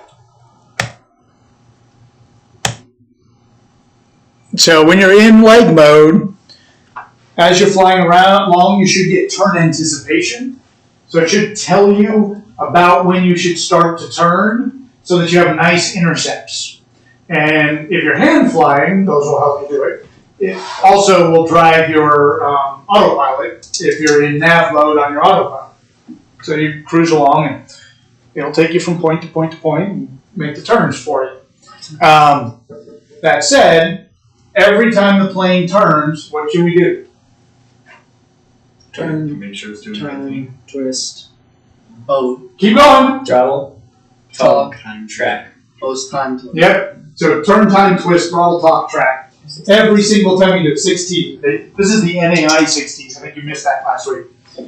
Now, this is Dave approved 6Ts because there's a 6T, the 7T, the 9T. We're just using 6. There's a 5T out there too. Dave says 5 isn't enough. We need 6. When you do that, though, even if you're flying on autopilot, so the autopilot comes up and goes, all right, next turn in 5, 4, 3, 2, 1. The autopilot turns. We turn. I should check the time, or I should start a timer, just in case. Turn, time, twist. So I should at least turn the heading bug to match the heading bug setting that I've got. Because if the autopilot does something funky on me, it's really nice if I can immediately punch heading and go, okay, or if the GPS does something wonky. All right? So, throttle. 99% of the time you don't have to make a throttle change, but you want to think about it. Okay, throttle. Do I need to talk? Why would we need to talk? There is a case where you might have to talk. Can you turn on final approach fix if you're in inbound? So that is one. What is that? Do you know why you have to talk there? There's a specific name for it. So I like where you're going. Mandatory reporting points. All right? Now, most of the time, if we're in radar vectors, we don't actually have to do that unless they ask us to. They might ask you to. But there's a list of mandatory reporting points in case if you lose radar vectors. If they can't see you on radar, then you have to give them position reports. All right? And those will have little, if you're on an airway, it'll have a black filled in space. If you're not on an airway, then you have to report every time you hit a point on your flight plan. And we'll cover it in different class. You also have to tell them when you're going to be at the next point, and if you're on time. There's a whole list of things. All right. But so, even if the autopilot's flying the plane, you should be doing the 6 Ts. You know, turn, time, twist, throttle, talk, track. All right. If you get a hold, this is where you're switching from 2-2 to 2 from navigation. Nobody here, well, you two have done holds before, but so holds in the GPS, I will tell you, my GPS is awesome because my GPS has what's called hold anywhere, and I can literally tell it. I just punch in the information about the hold that they told me, and mine will do the entry for me, and you just go in and flies it. It will fly the hold. It is cheap. In the 430, it won't do that for you. So you have to figure out where the hold is, how you're going to hold, what your radial is, how you're going to enter it, that kind of thing. What this does is it gives you the ability to fly the racetrack pattern that you're supposed to fly. Now, the 4 of you have all flown racetracks. Are they hard to fly? No, the racetrack's easy.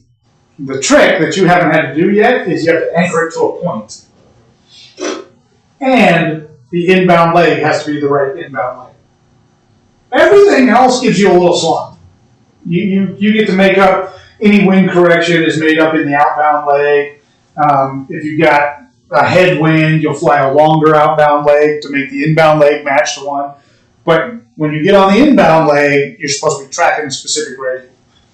This is how we do it. You hit the OBS button that suspends your flight plan, puts it in hold, and so it does not expect you to go beyond that next point that's in your flight plan, which in theory should be the point where you're supposed to hold.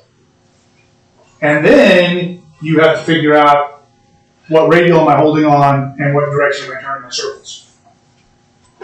Okay? How are we doing? Oh, I'm doing all right.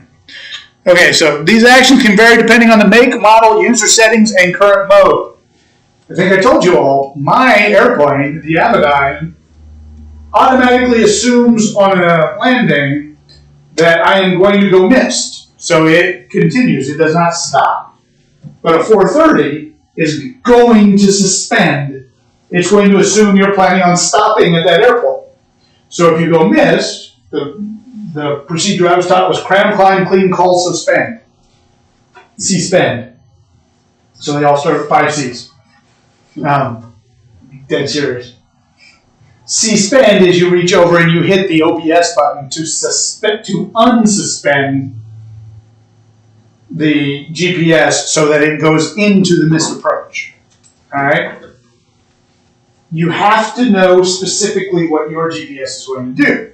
The reason I say user settings, Avidyne allows you to turn off auto sequencing on a missed approach. In which case, if you're flying some plane that some other whacker has been out there messing with, and they have changed your setting, you may be expecting it to auto cycle for you, and you go missed, and all of a sudden you're not getting the navigational aid you were expecting. It's telling you to turn around and go back where you came from. That's a problem. Okay? So check your user's manual and your supplement. What is the supplement? You may know. What are the documents that are required to be carried on an airplane? Go. Airworthiness registration, operating manual, and W, weight balance. Okay, awesome. What is the other R, and when does it apply? Radio. International flights. International flights, and it's a radio license. Radio license. Okay? So I happen to know that some of you guys have a private pilot exam coming up in like 21 days. Yeah. So I'm trying to help there. So, but operator's manual. What is a proper operator's manual for an aircraft?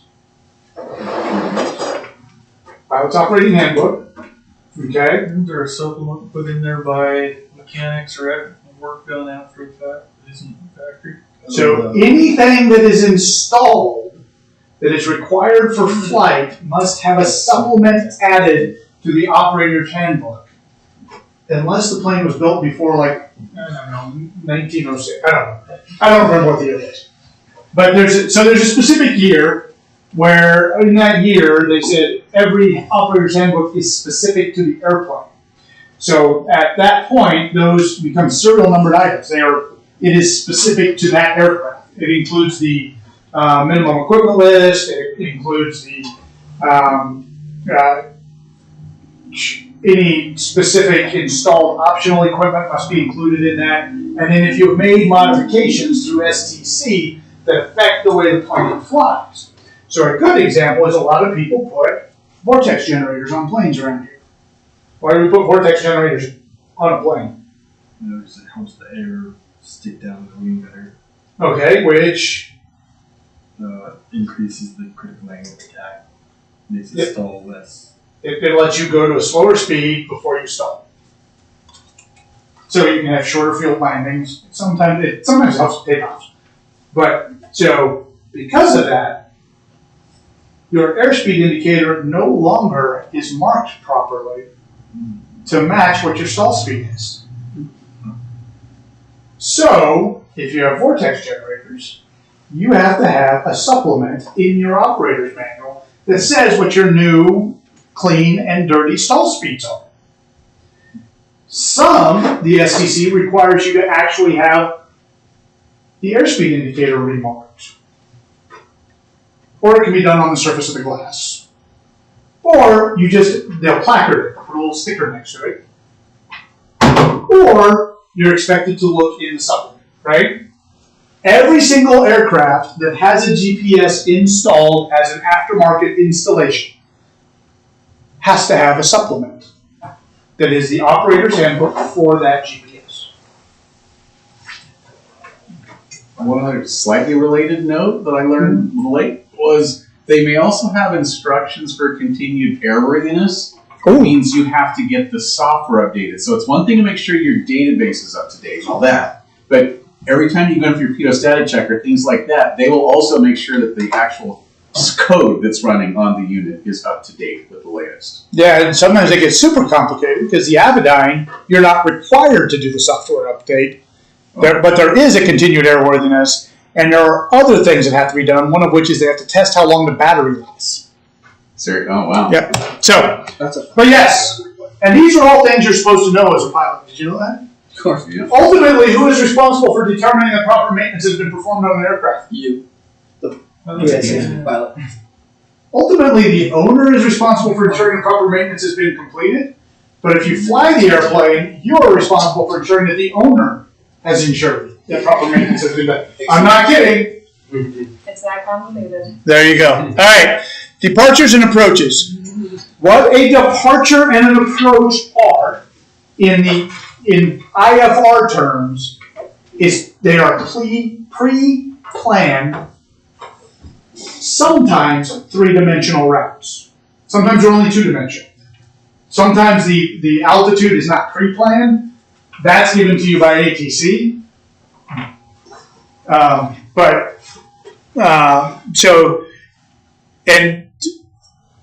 it's interesting. I think in the book, does anybody remember him talking about no SIDS, no stars? Anybody remember this? Yeah, if you're not comfortable with a standard instrument departure, you can put no SIDS in your Notes. in your notes.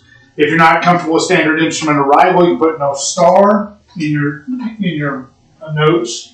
Now, What does that do?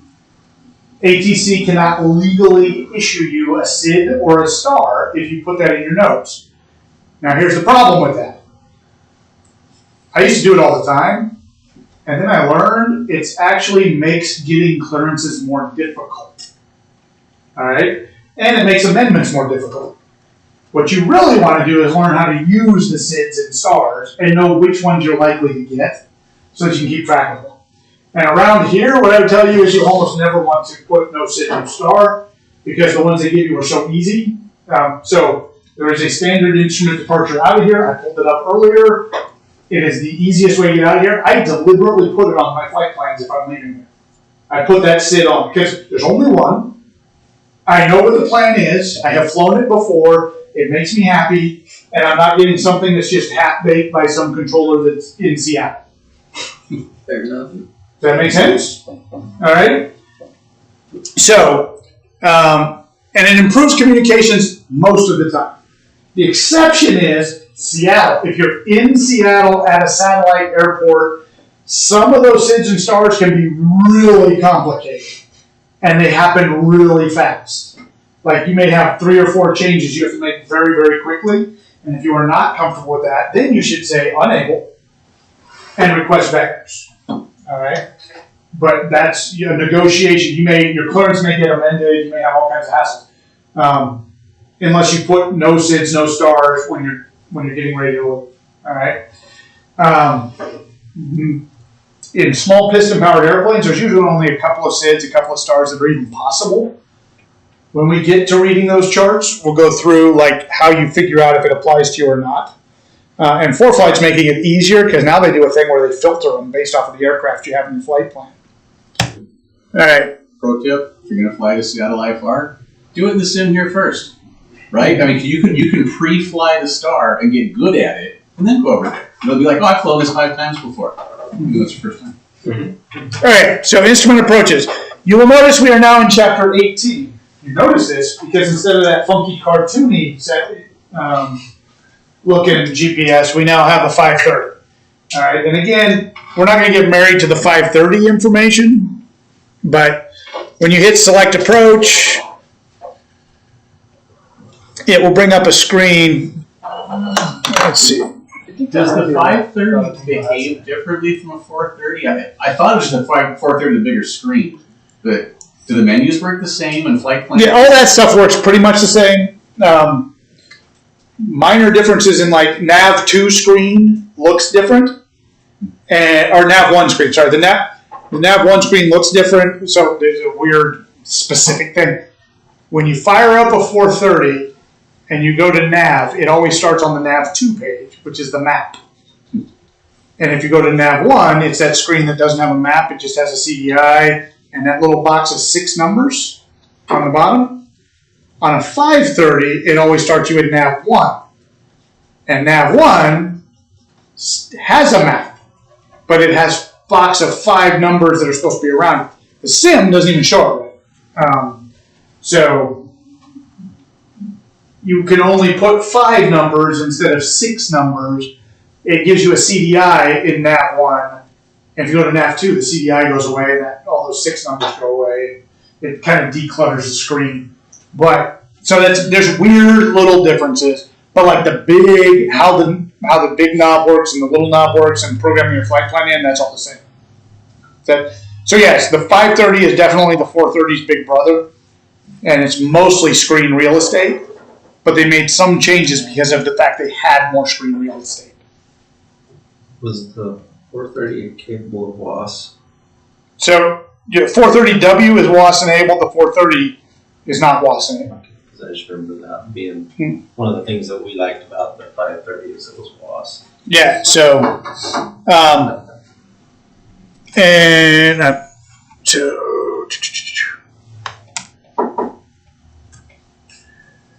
right. So right now I have this thing on a direct to COE. Okay. So I'm gonna go direct. I don't want that. There we go.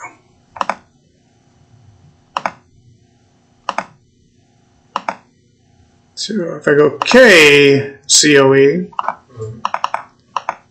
what's the difference? It's going to take me to the airport. Instead of? Awesome. Somebody learned something. Or they already knew it and they're just making me feel good. Don't worry, the rest of us are just quiet people. Yeah. Okay, so we're flying to Coeur d'Alene from here. I just direct routed it, right? And I did that because if you hit the proc button and you aren't flying to an airport, you don't get procedures available. They just aren't there. All right? Now you'll see that right now I can't activate vector to final. I can't activate an approach. Why not? It's not there. More importantly, I haven't selected an approach to work with. So the first thing you got to do is select an approach. Okay, and so this GPS database is really old. The simulator uses an ancient database. So, but we have if you notice, it's got the runway numbers are wrong because it's actually runway 6 now at Coeur d'Alene. But so you go through and you can scroll up and down. Hey, look, I figured out I can do that. All right. So you select the approach you want and you hit enter. And then you have to you have to enter in a transition. All right. With older GPSs, one of the transitions, we haven't learned them yet, but one of them is vectors to final. And that's literally ATC is going to give you headings and altitudes and tell you to fly this way and that way and this way. And then they'll say, okay, keep going the way you're going. And when you run into the approach, you can fly the approach. All right? That's vectors to final. Older GPSs, 430s, 530s, have a difficult time with this. They have an option for vectors to final, but they will sometimes do weird things. And so there are techniques that are taught where you actually select a different choice than vectors to final, and then you just accept the fact that you get vectors to final. You fly those using the heading bug, because that's what you'll do anyway. You may come off of your autopilot earlier and hand fly a little more, but it's less likely to have the GPS take you on a wild ride somewhere. The vast majority of the time, you will get vectors to final. Does anybody have any idea why we would get vectors to final? Most of the time? It is directly related to traffic, but it's not, I don't think it's what you're thinking. So, vectors to final to me always sounded like more work for the air traffic controllers because they got to tell you where to go. They can't just tell you to fly to this point and shut up. What's the problem with that? Well, everybody flies to the same point. Yeah, but they sequence you. But they all have different airspeeds And so they're trying to work in gaps and get everyone so they arrive in this line with the right amount of spacing so the tower can land you one at a time and out of time for the one before. You might have heavies that take a runway a lot longer and light airplanes that can make the first turn off. And so they can kind of work in this parade of airplanes that just comes in and gets the best use of the pavement. So, and then the other thing that comes into play is it takes longer for each aircraft to fly the full approach. Whereas if they do vectors to final, they're cutting off a big chunk of the approach. Sometimes these initial approach phases are 30 miles away. 3-0. You know, that's, well, if I can, instead of going out there, get turned left and then turn left, I'm on inside of 15 miles, I can save 20 minutes on an approach. Well, and for the controllers, that's 20 minutes that I'm not out there messing with their stuff. So that said, when we do practice approaches, a lot of times we'll have you fly the full approach. Or if you want, you can ask them for the full approach. Now, oftentimes, if they're busy, they're going to be annoying. They'll usually give it to you. I don't think I've ever had a controller not give me a full approach, but I have had them give me like a weird vector before the full approach because they needed to delay me. There's also something called a delaying vector. You can request it. If you are just screwed up, you can call them and say, hey, I need a delaying vector so that I can organize some things, and they will fly you out of the way and then turn you around and fly you back. Please do 20 right 360s. I know on my instrument check ride, then I was doing a simulated instrument approaching Spokane, and they had me, and it was a timed approach, it was just a VFR approach, but it was all a timed approach, so I had to do it at a certain airspeed, certain time, all that. And the controller told me, hey, I got a 747 Heavy on your tail, you need to maintain maximum forward speed. So that's what we did, we just full throttle. We blew that out of the water. Yeah, it throws off your timing. I blew it all the heck, but of course my examiner passed me because that's what we were supposed to do. You had to. Ultimately, you got to work with the system. Yeah. So, okay, so here, going into Coeur d'Alene on the ILS, one of your initial approach fixes is the GEG VOR. So, the Geiger VOR at Spokane. I'm just going to pick it and puts it in. You have a choice to load or activate. You want to be careful with the activate button because depending on where you are in a flight plan, if you say activate, it will suddenly take you direct to the initial approach fix. Now that's a 430-ism. Mine doesn't do that. Mine goes into the stack and I can adjust it. So, all right. You did not hear my spiel at the beginning. Chapter 18 is not worth. Oh, you're not taking a written test anyway. So, because you're an IPC. So, but this is not anything that's worth 1,000 hours of your brain power, because you won't use it on the written test, and it won't be part of your orals, except for the fact that you will be using a 430 if you take a check ride in our aircraft. All right. And this is a great time to take a break. No, eventually over the shop we've got a DG that we tore apart so we can see it. Oh, you got a DG? Yeah, we tore apart so we can still make it work so you can see the. Oh, that's cool. Yeah, I could bring that up over if you thought it would be useful or interesting to show people. I just ordered a really nice demo gyro. It has a full gimbal and a directional gyro gimbal, so and it's got an electric motor to start it up. So it starts up at 24,000 RPM. So it's got full needle bearings. Yeah, the crap I spend my money on. In other words, you just order the proper. What's that? We used to take bicycle and On FedExpress, I figured it out. I said, whack your bundles.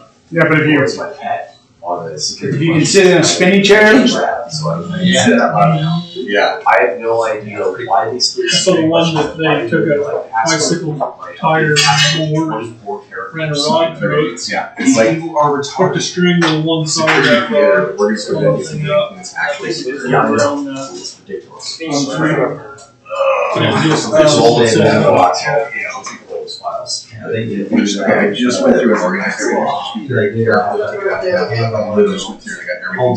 Sorted, but I just it's not there, and I do have a website. What am I supposed to say in medics for us? Let me show you. Yeah, Phil came and took my plane. What is your medical? I just was gonna take this waiting. All trouble in the I will world. submit on your medics. Okay, so first one, the weather I'll show looks you that. bad. It says that I'm just gonna stop scheduling things and then just tell me when it's good. Well, with that in mind, Yeah, So his tomorrow will still change. no, I'm gonna have Andrew, I'm gonna have you do mock oral with Bill at The noon. letter, no, you, And then I'm gonna the letter do the didn't mock so oral with so Bill. you aren't eligible under our part, blah, blah, blah. Yeah, I'll read It's it. under our part, blah, blah, blah. So It's only 2 hours. You know, the whole thing like twice. I can do it. okay, so that part I can say no. This one audiobook? There are some other things there. Yeah, I'm sure you want. Just Well, I focus don't on know, you being know, able to say talk out loud. on, not taking And the reason we're doing it so damn early, Right. is normally Look, if it asks if I have ever taken. as soon as we date, Yes. so that we can find And some. that's what we'll call him when he's not quite full. He may tell you, oh yeah, that's Right what now, to there's do, no way I and then can you pass put it the in the test and comments. stuff. Still, I don't know. I'm not I've got still to just gonna kill me. So, We'll be able to tell you exactly. Backwards yeah, I've done like almost done. Oh, we will. Just Basically, I didn't understand Flash for a long time, and then I realized it's just like basically just set up just took off for power on, and then set up like your So full power. They don't know So it's you, full power. you pull power back to get to that initial 60, or whatever you're How many running, hours of cross country? and then you're full power. Oh, I just want you. So I pull power back to get 55. So you're going slow, you add full Going power. slowly, yeah. Once you're at your feet off, then full power. We'll go do some more. But if you do it at full power, you're gonna be going extreme angle. That's why you get it slow, and then it can. If like if you Alright, with that being said, so instead of the then cross you can do a countries private tomorrow, add-on for that's helicopter. what you guys are gonna do. And there's a lot But less. we'll leave it on for initial cross training. countries, like just in case. In Robinson specifically, it is actually So, quite a bit of hours. I'll come in because on Wednesday and Thursday, cause that's you know, the they very have good some weather day. things a little different from And I'll work helicopters. with you. Unfortunately, the FAA did have to For- push in an SFAR. So to get cross if countries, you are thinking about becoming a Then to commercial get, helicopter pilot and you're already your night cross private countries. airplane, yeah, the recommendation might be to build up your hours and be your commercial airplane, and then do the commercial add-on.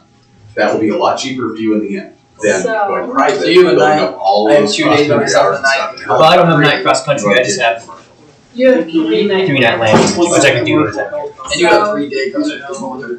I was gonna do on Wednesday with you, Kate. Private helicopter. We're gonna go do our 3 nights bucks and landings that we have left. Yeah, so if you have a commercial rating in any category of class, Oh, yeah. and then you can get straight to the commercial add-on, you get all the You can say that you know we're just on every Just saying, go there. I got my commercial airplane. So on Wednesday, And you don't, you are it doesn't gonna do automatically our upgrade your other ones, so I'm still private flying a commercial airplane, and then I went commercial helicopter direct from there, no and extra then written. Thursday, we're gonna do. Nice, right, all you have to do is just do meet Down to Spokane. qualifications, do the Yeah. training, and go take a check ride. It's really fun. There's no additional. So at one night, whether it's a private Yeah. add-on or a Yes. Remember? Oh yeah, I was thinking. Well, I know the one I didn't. That's like. That's one where your contact split. That was to That was Lewis. to Lewis. do an intro, right? That's what I was thinking. I've been. Contact split? Her contact Yeah. ripped on short final one. Ooh, hell. Separate because of I've never done that. Just thinking, give everyone a Yeah, party. and I was flipping out. Yeah, you know, Okay, and, so you know, we've Josh, had your some night pretty cross nice country fun is over the gonna be last few Thursday weeks. night. 4 o'clock? You know, I recommend flying Yeah, this like really We'll start at fast. 4 o'clock and You we'll as well. do like But some if it's, ground you know, and say then it's talk nice about weather, some you fall. before we go. I'd love to do that, but Illusions? yeah, unless you have As one does, lots of yes. money. Make sure your parental agreements are off on their phone. Yeah, then my recommendation is definitely. Oh, yeah, go to yeah, Wall Street, yeah, okay, come here, you 10 o'clock, so I couldn't get a hold of him, and they couldn't get a hold of me. like all that kind of stuff. You know, I really just let Well, it wouldn't matter It's because, efficient to stay there, I'm on my phone. yeah, And my then, parents will think like, no, so. It's over no matter To what. get a commercial helicopter. And you actually- then I wanna see if we don't can need get the instrument. most of both of your solo class countries Yeah. done. So, whether you want to get instrument airplane, Are that's you like great. not But available like, at I all? have my On helicopter Wednesday? CFI without even having a helicopter instrument. And then be able Unlike to airplane and power lift where you have to have an instrument little rating too to be less CFI. time. Saturday. So one of the things I'm doing this for, I want to get my Saturday. airplane. I'm doing the same thing, right? I'm doing the cheap way. I'm going to do my IPC Well, let's see airplane. what the I'm gonna weather get looks like on Friday. re-proficient in Friday, the IFR system. Then get my CFII airplane. And then just do the add-on CFII helicopter. Okay. Right. It's Which is- cheaper and it's If profitable. we can forge a CFI, I can take a left short. Well, he needs to do a One, solo you wanna class. fly I can just go to sleep with a in that partner plane. It's not recommended to do in a So least expensive airplane you I'm could gonna have you do a possibly solo use. class country on Wednesday. Like single. And so one of you flies under the hood, Are and the other flies the Should've said that out safety, both So, of you fly with Mother the Nature. seats. And you get Everyone there. Right, knows. That's Fly right. that. See, like, oh, we can jump fun. That is the cheapest way to do it. Andrew's holding him in Go with that places you neighbor. wanna go. Yeah. And so that you're getting utility out of trips that you're They do it all the time. kind of, But, you know, I had some time already on the first You are right, yeah, you have Yeah, I 250 don't know hours. Friday morning. You can do 50 So it's hours gonna in keep the that. so I can train Yeah, private. ATV. Yeah, I need time. And for you, I just need to get you it. Overcurrency. Do all that. You have to. So if I go to swap So, Josh, we're gonna try to get all your Yeah. solo cross country done. on Wednesday. all of that. So you're gonna go Wednesday.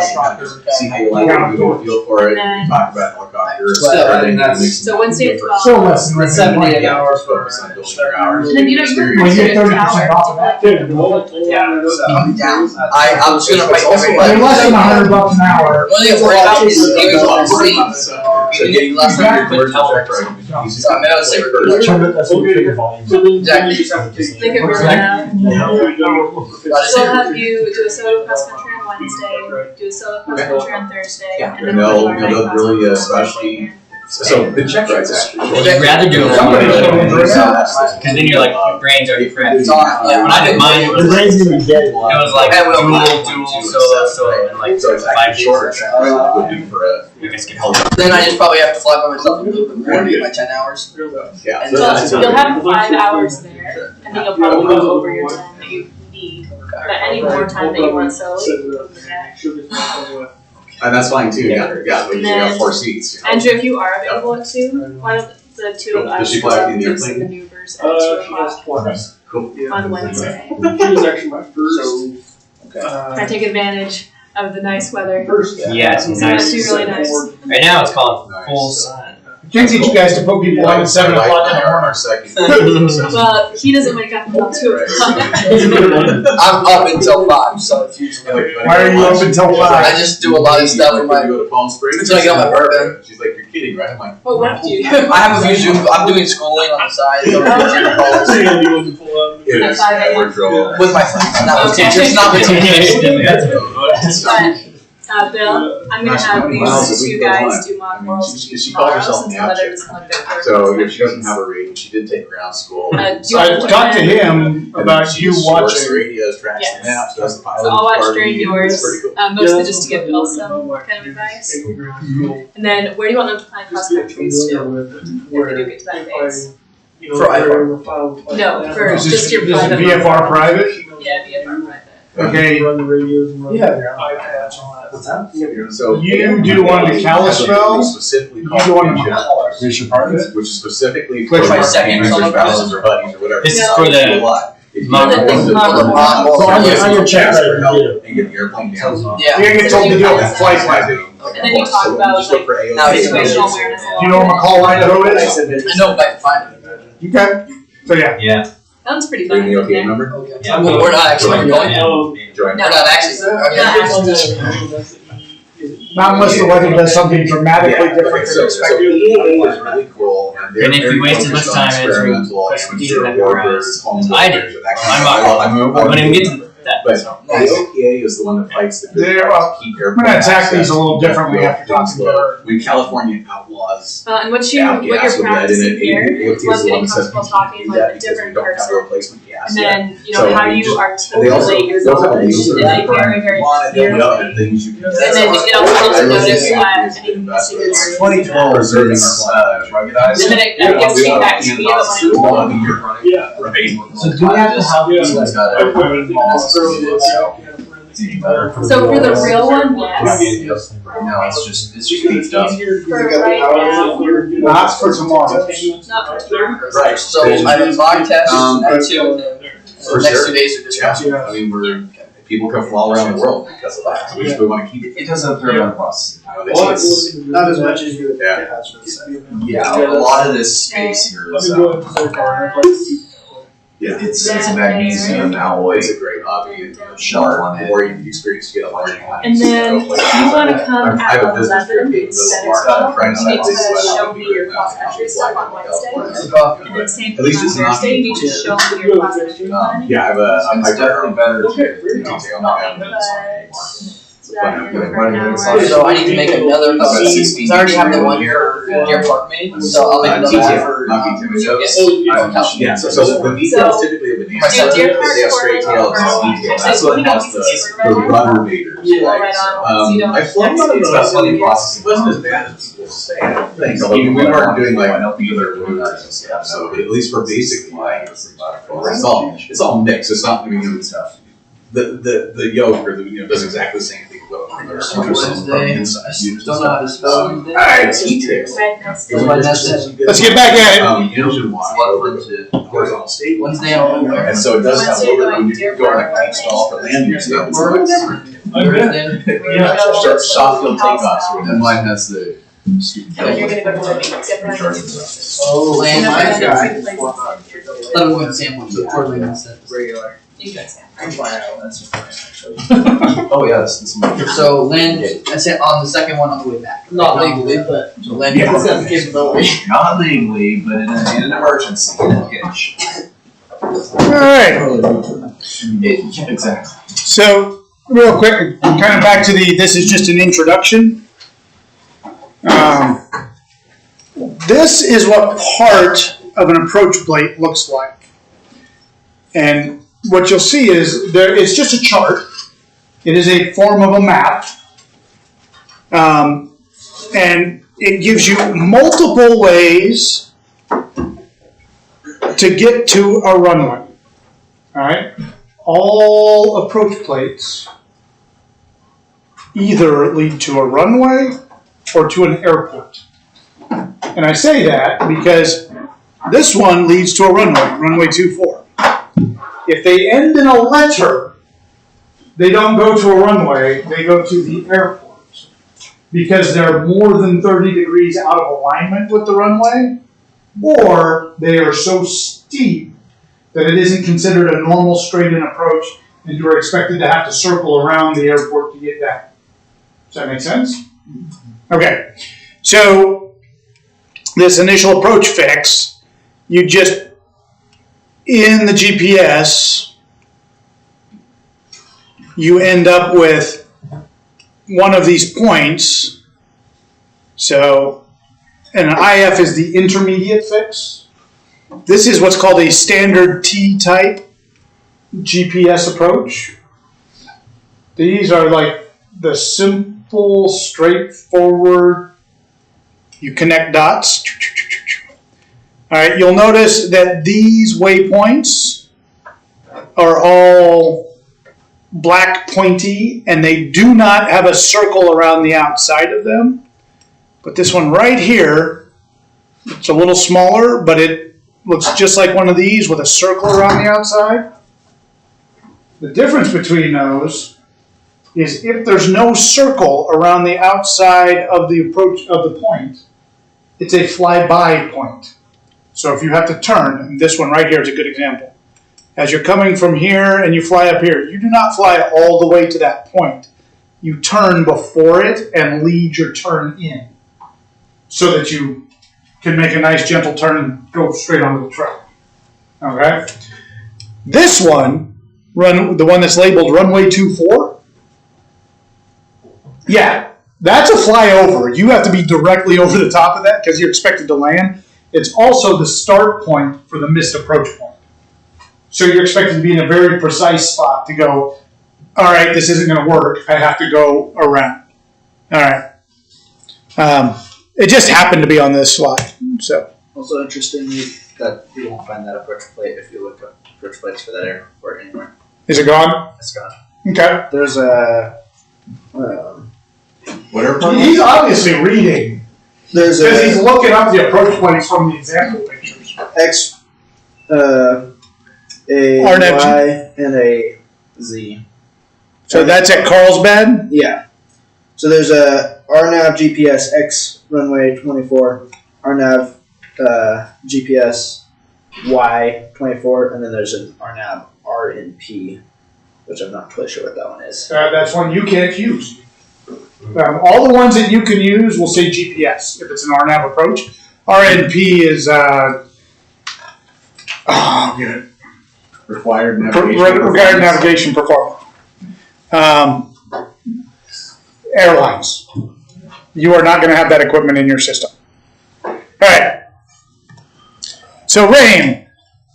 You will notice before I didn't try to say what this was out loud, but this will be questioned. There will be questions about RAIN on your written test, possibly.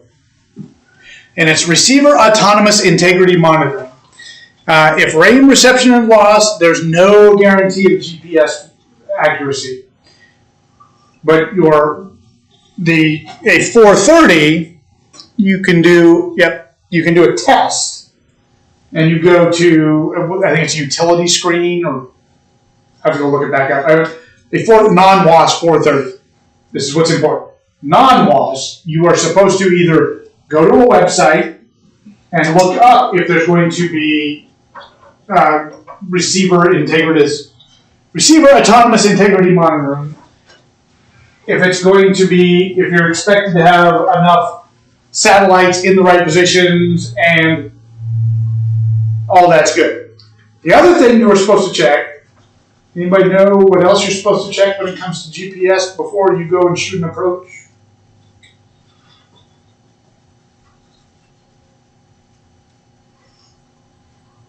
NOTAMs for government outages because the military's often testing GPS jamming out here in the West. It happens all the time over by Yakima. There'll be a NOTAM published. Notices to Air Mission. It's no longer Notices to Airmen. Notices to Air Mission that say that there's a scheduled GPS outage.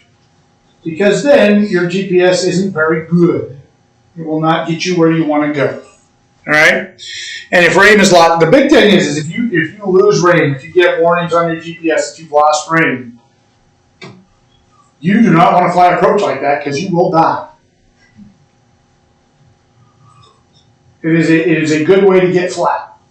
All right? All right, WAS, Wide Area Augmentation System.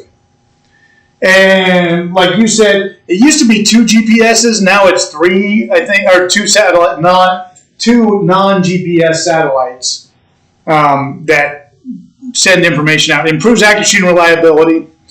RAIN is not required if you have WAS, and allows the use of vertical guidance on specified approaches. Okay. The easiest way to tell if you have a WAS-enabled GPS is when you fire it up, and we'll have a W at the end of it for all of the Garmins. Otherwise, you kind of got to read through on some of them. But your WAS may be the primary form of navigation. These are good GPS questions to kick you on a written test or in the orals. Because a non-WAS GPS, you have to have a backup form of navigation available. Usually that means a VOR. All right? It can be the same device. A Garmin 430 has a built-in VOR radio. Not all GPS have built-in VOR radios. But the VOR radio is a separate system from the GPS system entirely. Does that make sense? It shares a bunch of buttons. It's in the same box, but they don't work on the same. They don't use the same radios. They don't use the same antennas. They don't use the same technology. So if the GPS system goes down, and if you are non-WAS, you are required to have backup navigation. This comes into a weird, tricky question that comes up sometimes. So we talked about VORs and ways to test VORs, right? We have ground-based VOR checks, VOTs, airborne VOR checks. If you have a WAS-enabled GPS, do you have to do those checks? No, because you don't have to have a system. Okay. What happens if your GPS fails?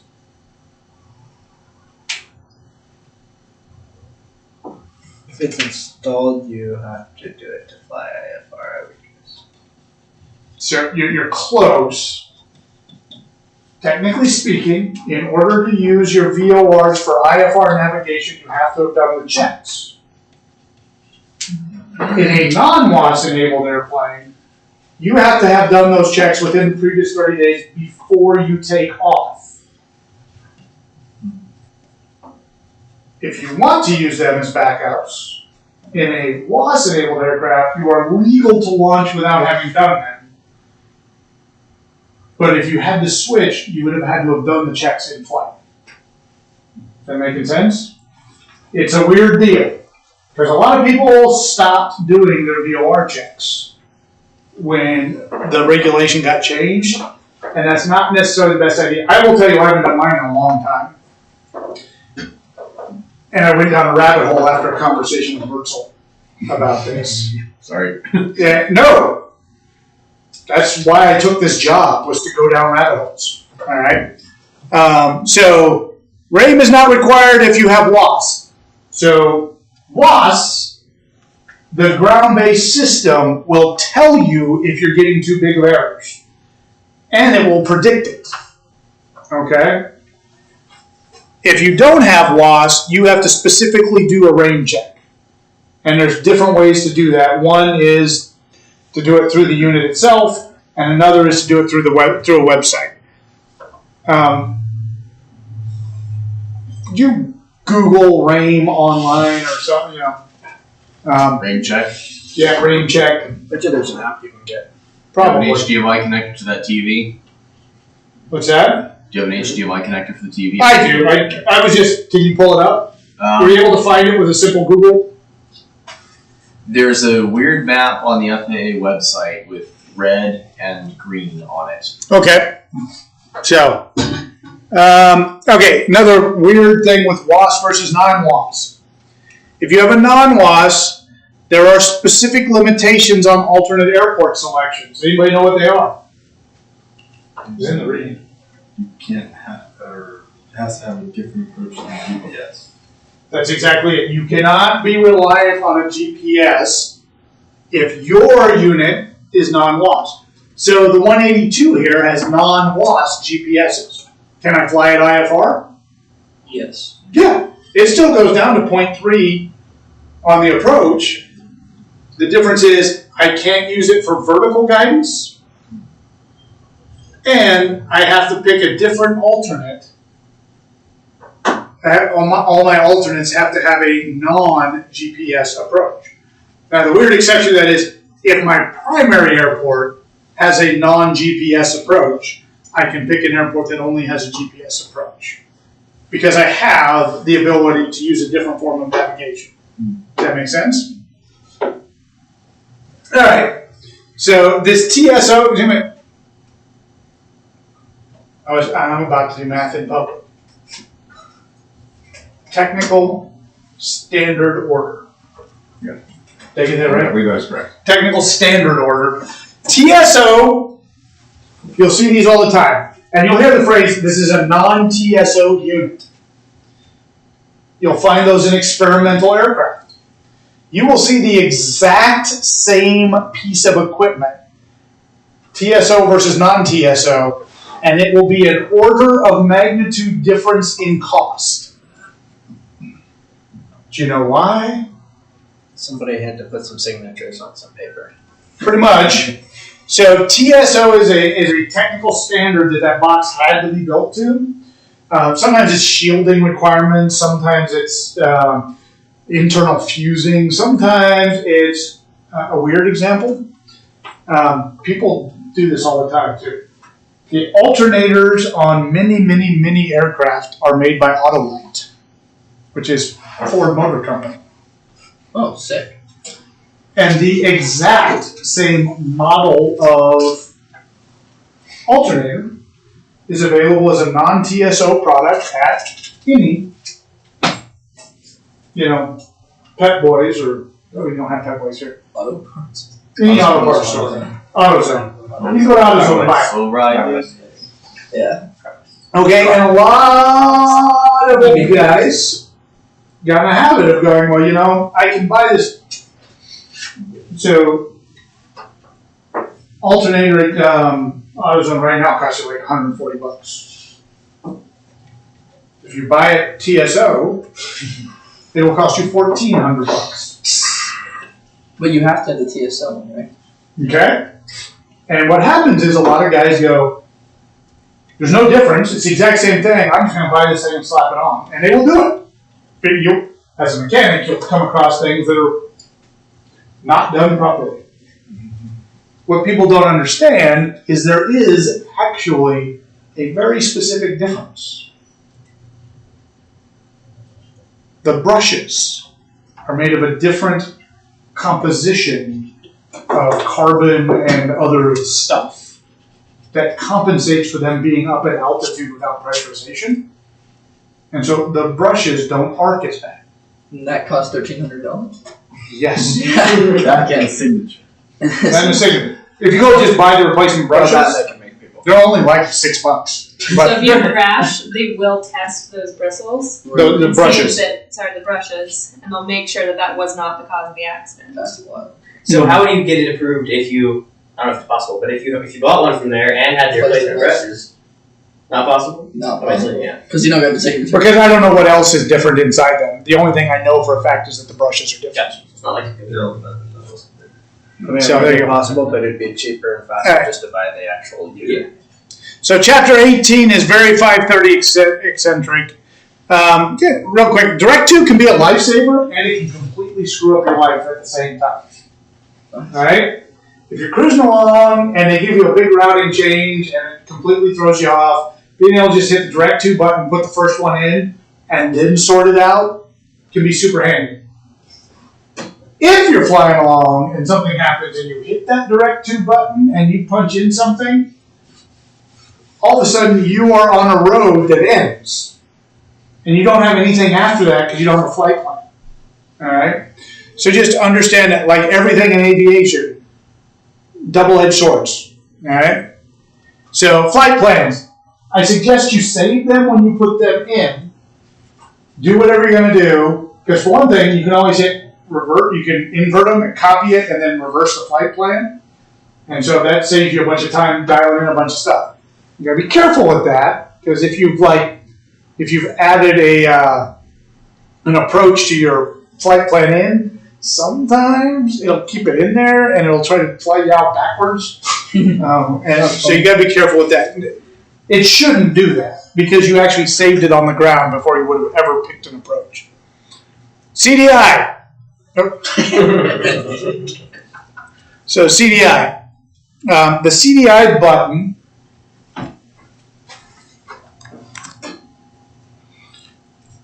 So right here, this button here, see right now it says GPS. So your CDI on your Omni or your CDI on your HSI is reading based off of the GPS. What happens if I push that CDI button?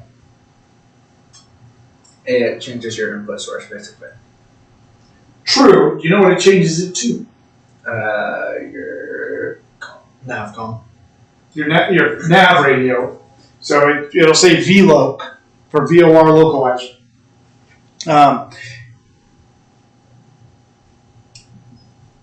Which is important because if you switch it, there are times you want to switch it.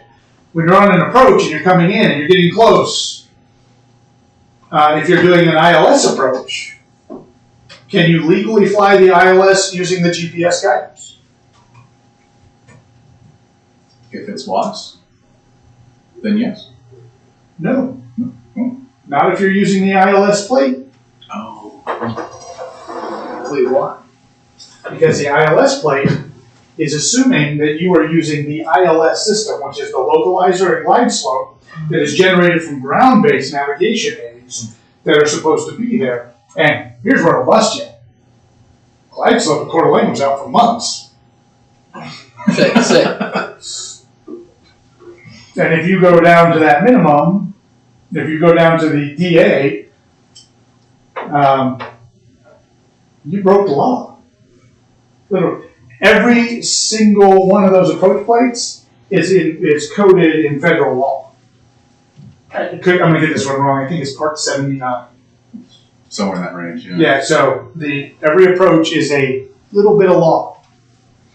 So when would you use ILS plates over just your WAS-enabled GPS? Well, so sometimes you an ILS gives you better lower minimums. Now, this is changing, and it's weird, because WAS has gotten so technologically advanced, oftentimes you get better minimums with WAS.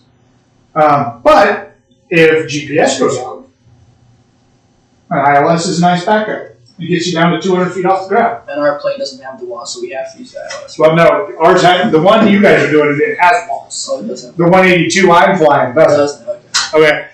But my big thing here is, with the CDI, what is your source? You should, every time you're looking over there going, okay, am I using the right source for my navigation? Also, in some installations, flipping that CDI changes whether your nav on your autopilot is running off of your GPS or running off of your VOR. In some, it doesn't. How do we know? We actually talked about this. What was the question? It's based, sorry. So, in fact, I'll say this in a way that hopefully brings out. In some installations, when you hit the CDI button, that changes how your autopilot, what source it's operating off of. In other installations, hitting that button does not change the source that your autopilot's running off of. How would we know? Specifically, we talked about something specific. The amendment to it. The supplement. The operator supplement will tell you. Because my airplane, hitting that button does not change my nav guidance to my autopilot. There's a button on my IFD. That's the button that tells me what my nav source is for the autopilot. And it's important enough that it requires a placard that tells me that that is not what changes my nav source. Okay, then you got the OBS button, which the OBS button is kind of your suspend button. It says I'm flying leg mode versus I'm flying to from mode, which that I have to play with some. Message. If you have a GPS problem, that message will start blinking. You want to hit those messages and clear them. Don't let it sit there and blink like that one. So if I go, come on. There we go. So now it's telling me to set the course to 184. And here's a weird thing. If your OBS is in normal mode, what your Omni is tuned to means nothing. But you should always set it to the proper course heading. Just like you should always keep setting your heading button. Why? Situational awareness. That's a major part of it. Situational awareness is another reason to do it. The backup. So when you actually do flip when you flip to loc mode, it's on the right course. The bearing on your Omni also makes no difference when you're flying a localizer. There's only one radio. but you should set it to the right heading because it reminds you if you ever end up on the back course that you're on the back course. All right. So we talked about messages. So the 530 also contains a VHF comm radio and a VOR nav radio. Newer systems, more in touch, more intuitive. They have touch screens, so a lot of times you can just type the destinations in, which is a lot faster. You will learn, like, hand positioning is incredibly important because you bounce around. And so you'll learn to ground your hand. What I mean by that is you'll put your thumb somewhere so that your hand doesn't move as much in relation to the panel. And so that you're left and right. Even when you're dialing the knobs, you'll ground with your pinky. Or maybe your ring finger. Depending on who you are. But you find a place to make contact so that you're not bouncing around so much. Alright? And touch screens, you have to kind of ground out too, because otherwise you'll drag your finger all over it, or you'll tap the screen 6 times. Happens all the time. That said, at the very beginning I told you, the new systems are also much more complex.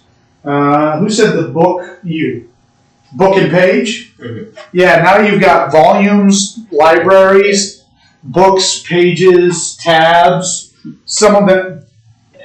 One of the things mine does, and I forget sometimes, is in addition to being on a specific page, I have tabs that will pull half a page out and then tuck it back. So I can have, there's information that's super handy to see sometimes, and sometimes it's just distracting. It's super nice once you understand it, but you have to learn how to use it. All right, traps. So these 5 traps are in the back of the book. This is the only thing from chapter 18 that I would say is worth like getting yourself firmly ingrained. All right. So first, mode confusion. Are you in terminal mode? Are you in en-route mode? Are you in VLOC mode? Are you in GPS mode? What mode is every part of your navigation system in? And when you get to using autopilots, if you screw this up, your autopilot is going to take you somewhere you are not expecting. Which sometimes can just be comical, and other times can be life-threatening. Exactly. Alright? So, switch confusion. I think the number one is the center of the little knob is a button. And it does one thing, and the enter button is a button, and it does something different. And the clear button does something different. And I would say that everybody I fly with on every flight hits at least each of those buttons 2 times that they shouldn't, because they expect the center button to be enter, or the enter button to cause something to select, or the clear button to turn something off, and it doesn't. Because sometimes you hit the clear button when what you really wanted was the big knob. But usually it's the enter button and the middle button. Those 2 screw people up all the time. And so when you do that, don't assume that nothing happened. Take a look and make sure that everything is the way it's supposed to be. Very often people will reach over to hit the OBS button to go to suspend, and hit the CDI button. They're side by side. And so, you're bouncing and you're looking around. You're bouncing. Well, it also happens to be as they're going into a hole, which they don't do very often, so they're nervous and they're trying to figure some things out, and their brain's somewhere else. And they punch that button, and all of a sudden, and oh yeah, guess what? Your CDI is going to do something different either way, but not the same something different. Okay. Catastrophic keystroke error. What is this? Push a button that does a bad thing. Type in a wrong You get identifier. bounced, accidentally What's that? like Type in a wrong identifier. Wrong identifiers. So you meant to put KCOE and you put KCOB. And I don't know where KCOB is, but your GPS does. Now you're flying. And if you are, depending on where you are on your screen, you might not even see the magenta line that goes to Connecticut and back. Because it may only be that wide. You know, it may go out and back. There is no KCOB, in case you were wondering. There isn't one? Okay. So now the good news is, as you're dialing them, they do give you lots of opportunities to confirm what you're doing. But yeah, the number one source of navigation error with GPSs is erroneous entries. There's a 6.5 Charlie, there's a 6.5 Sierra, there's a 6.3 Charlie. There's a 6.6 Sierra and a 6.3 Sierra. And a lot of them are right around here. All right? It is easy to dial in the wrong thing. So the only way to get around that is to double check what you put in. All right? When's the best time? While you're on the ground. Exactly. Especially if you're using an iPad, plug it all into your iPad, make sure it makes sense on your iPad. Then when you get in the plane, if the plane has auto uplink it. Don't type it again. The more times you have to type crap, the more likely you're going to make a mistake. If you don't have auto uplink, when you dial it in, methodically confirm it against your written plan, what you've coded, anything like that. Also, we said that like 5-digit, the 5-character GPS waypoints are supposed to be pronounceable words. All right, we'll cover this again later. But for right now, what I'll tell you is, if you do a flight plan, look at all of the plates and the map that you're working with, and at least have some idea how you think they would pronounce these different places that are on your plan. And then when they give you something you don't recognize, you know, you're expecting Hitru, and they tell you to go to Humph. You're like, okay, I don't know what that is. Spell Humph. And, you know, they'll, HR, Hotel Romeo Mike Foxtrot, or Uniform Foxtrot, I'm making it up. But they will spell it for you, and you write down the spelling. You will never find that thing if you don't get the right spelling. And then you have to call them back, and it's a whole big event. But if you just immediately do it, they know. They probably get asked to spell waypoints 500,000 times a day.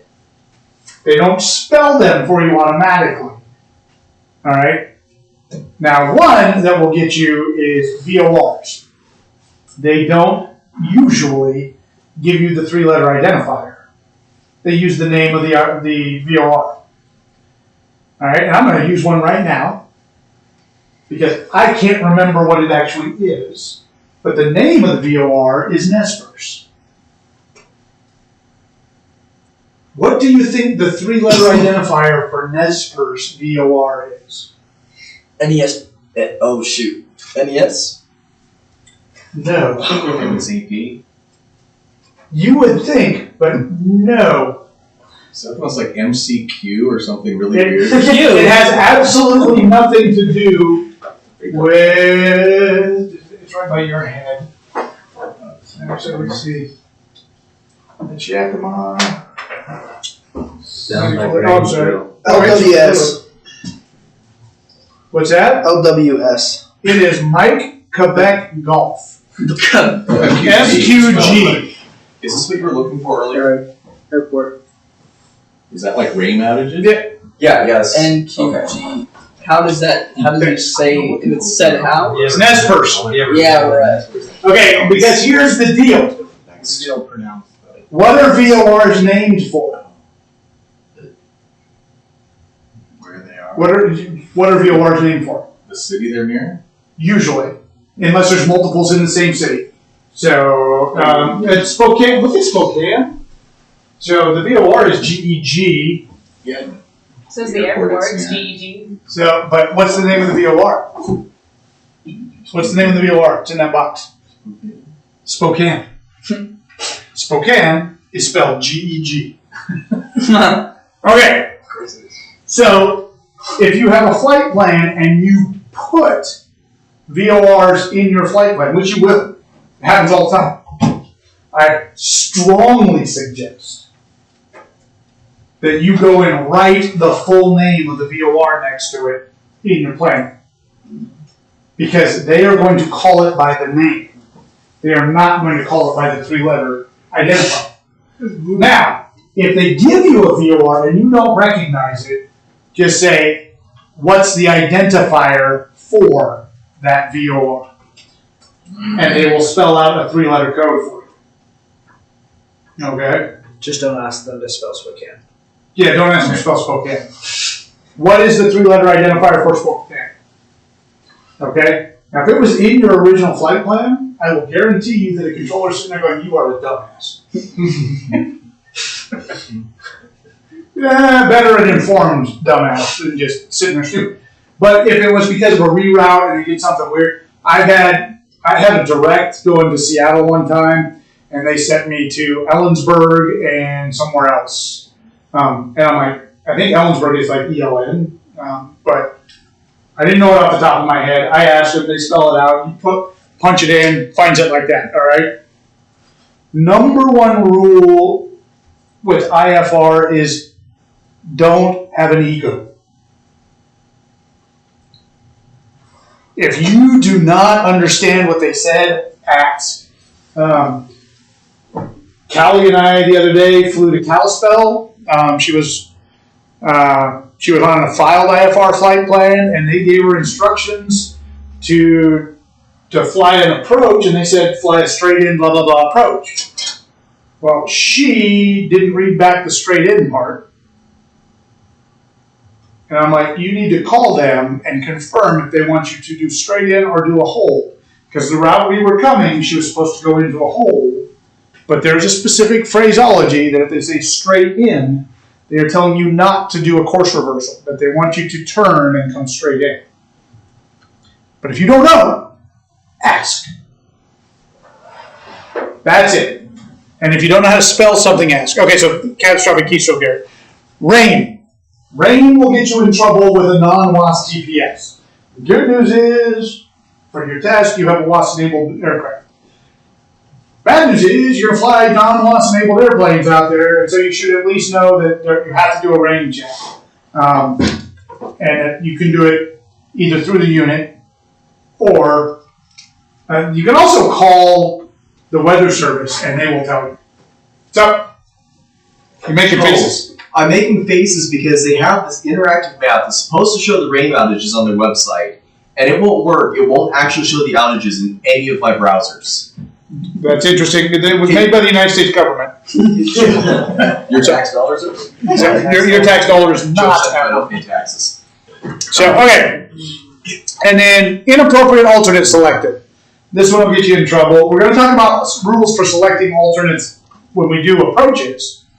But the bottom line is, if the weather is going to be below a certain minimum, you have to have an approach, or an alternate.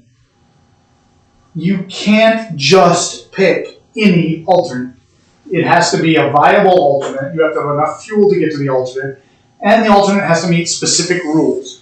Those rules are different if you have a WASP-enabled GPS versus a non-WASP-enabled GPS. And people will screw that one up. All right. This has nothing to do with GPS, but we're going to talk about it very quickly. It was supposed to be at the end of class, last week. I just didn't get to it. So RMI. Ready for this? You will never, ever fly a plane with a working RMI unless you fly historically accurate antiques. There are, however, specifically questions on the written test about RMI. So when you are using that software that I made you all buy, make sure you find all of the RMI questions, move them off to the side, and go through every one of them. And frankly, I would go for memorize that. It's not hard, but it's not worth spending 1,000 years of your life learning something you are never, ever going to use. Some EHSIs, what's an EHSI? Electronic heading indicator? Yes. Yes. They look like they have RMI needles because they'll have two needles. And you'll see that an RMI only has to have one. You very often have dual RMIs that have two needles that move in like a little X. EHSIs very often have two needles now, because you can turn on two VORs or whatever. They look like an RMI, they do not work the same. So don't confuse the two. But there are no EHSI questions on the written test yet. There could be in the future. Part of the problem with that is that EHSIs are not all the same, so it makes it hard for them to do standardized test questions. All right. So bottom line is, with an RMI, you either had to turn the heading to make it match your heading, or it could be slaved, and it would turn automatically. So the top is supposed to be what your actual heading is. If I'm heading 090, this little top number up here should be 090. All right? And then with an NDB or a VOR, it would just point at the NDB or VOR. And so your relative bearing to the station would be however many degrees different it was to the head of the little needle. If you wanted to fly straight there, you just turned until the head of the needle and your heading were the same. In fact, with a normal RMI, the needle would always point straight up and down if you were flying directly to or directly away from the VOR. As you fly around a VOR, the needle's always going to point towards the VOR. So, unlike a CDI where you turn for the radial you want to select, it just points. If you want to know what radial you're on, you look at where the tail of the VOR is, or the tail of the RMI is pointing. That's pretty simple. Yeah. Just a simplified version. Well, because it works a lot like an NDB, except it has a movable card. Okay. All right, double needle at RMI. It points at two VORs at the same time, or a VOR and an NDB. And you see here, so this is NDB, so versus, I know that says ADF. When you read ADF, think NDB, automatic direction finder.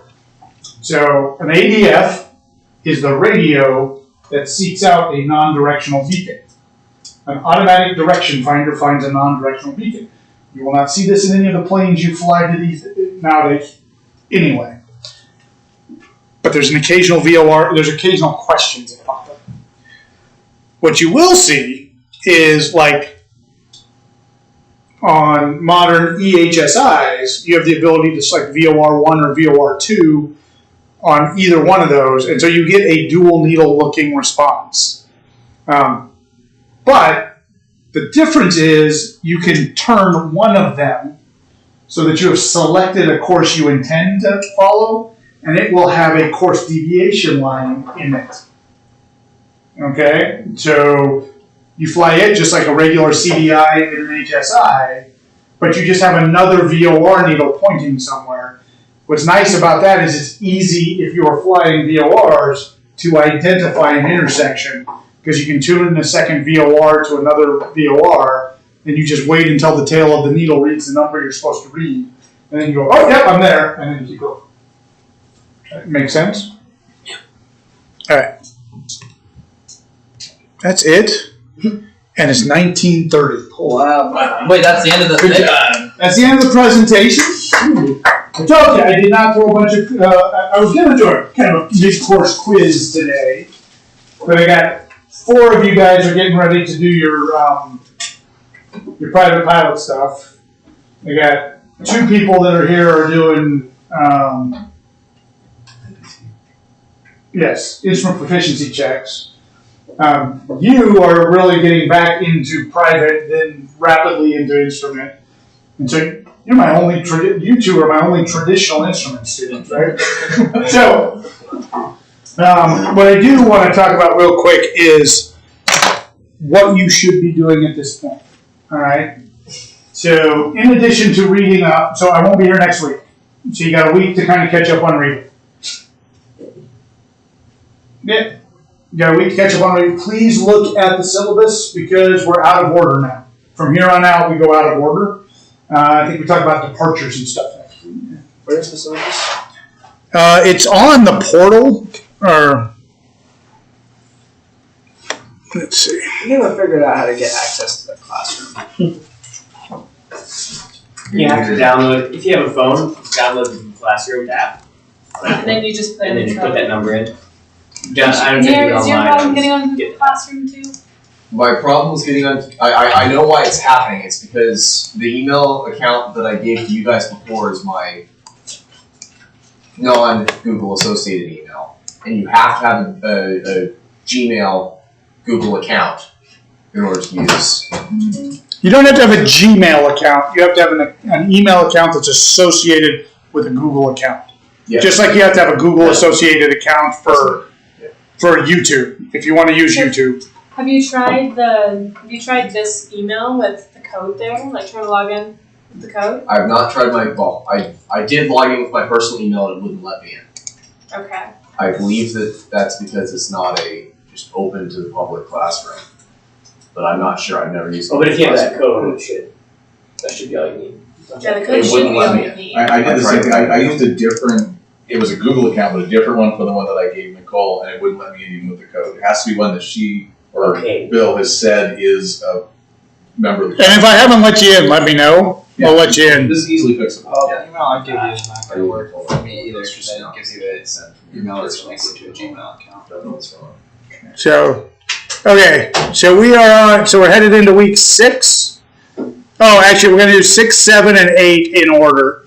So, holding patterns, how the IFR system works, and then the FARS rule. And I did that in part because talking about holding patterns was going to come up in approaches, departures, all that. So, just understanding it. The other thing is, holding patterns are one of those things that they're really hard to understand until they're not. And then all of a sudden, you'll go, oh, that's super easy. But because of the way they're described and because of the way they used to be flown, it was super hard to kind of get a handle on it. And people spend a ridiculous amount of time stressing about entries to holding procedures. And then you learn it kind of is common sense once you see how the system works. So hopefully, we're just going to draw a bunch of them, and you're going to, after we draw about 30 of them, you'll go, oh, okay, this makes more sense. But we're going to knock those out. Number 8, chapter 8. The hardest part about chapter 8 is it's really disconnected because it's regulations. It's not like trying to do math where you can go A plus B equals C, A times C equals AC, you know.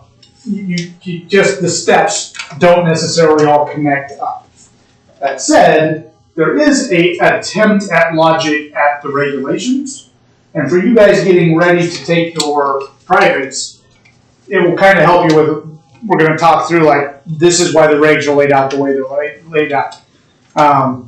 And hopefully, you'll just be able to go, okay, for private, I care about these regs.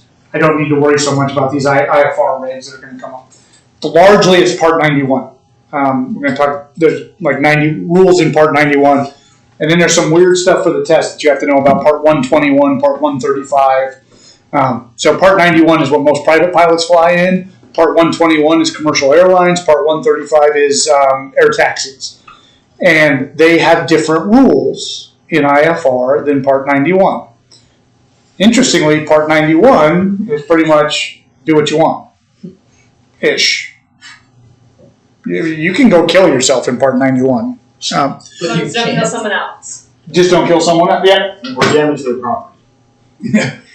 That's there you go. more important. All right. So, but then we're going to suddenly skip to chapter 14, 15, because we're going to do instrument departures and IFR and route charts. All right. Because I want to go in the order you actually do things. So we're going to talk about how do you get off of an airport. And like, Bertzel sent me one the other day, and I'm like, okay, I'm not 100% sure I understand what this one means. And then you find out it's kind of, yeah, you're going to do what ATC tells you to. Yes! That's what that one said. Was that kind of the right gist? Yeah. Yeah. I mean, it was this big, basically blank chart with a bunch of VORs on it. It's a big chart No with lines, there's no altitudes. So basically, all they were telling you is these are the things we're going to use for reference, and that's it. That's all they gave. Others give you like this is the path you're going to take out of here. All right. Then we'll do Read that chart. what's that? Then we'll do understanding approach charts, and then approach chart analysis, and then GPS approach chart. We're going to have 2 weeks talking about approach charts. Why are we going to spend 2 weeks talking about approach charts? Because they're important, because you don't want to crash. Yes, and it's the most complicated part of the charting system.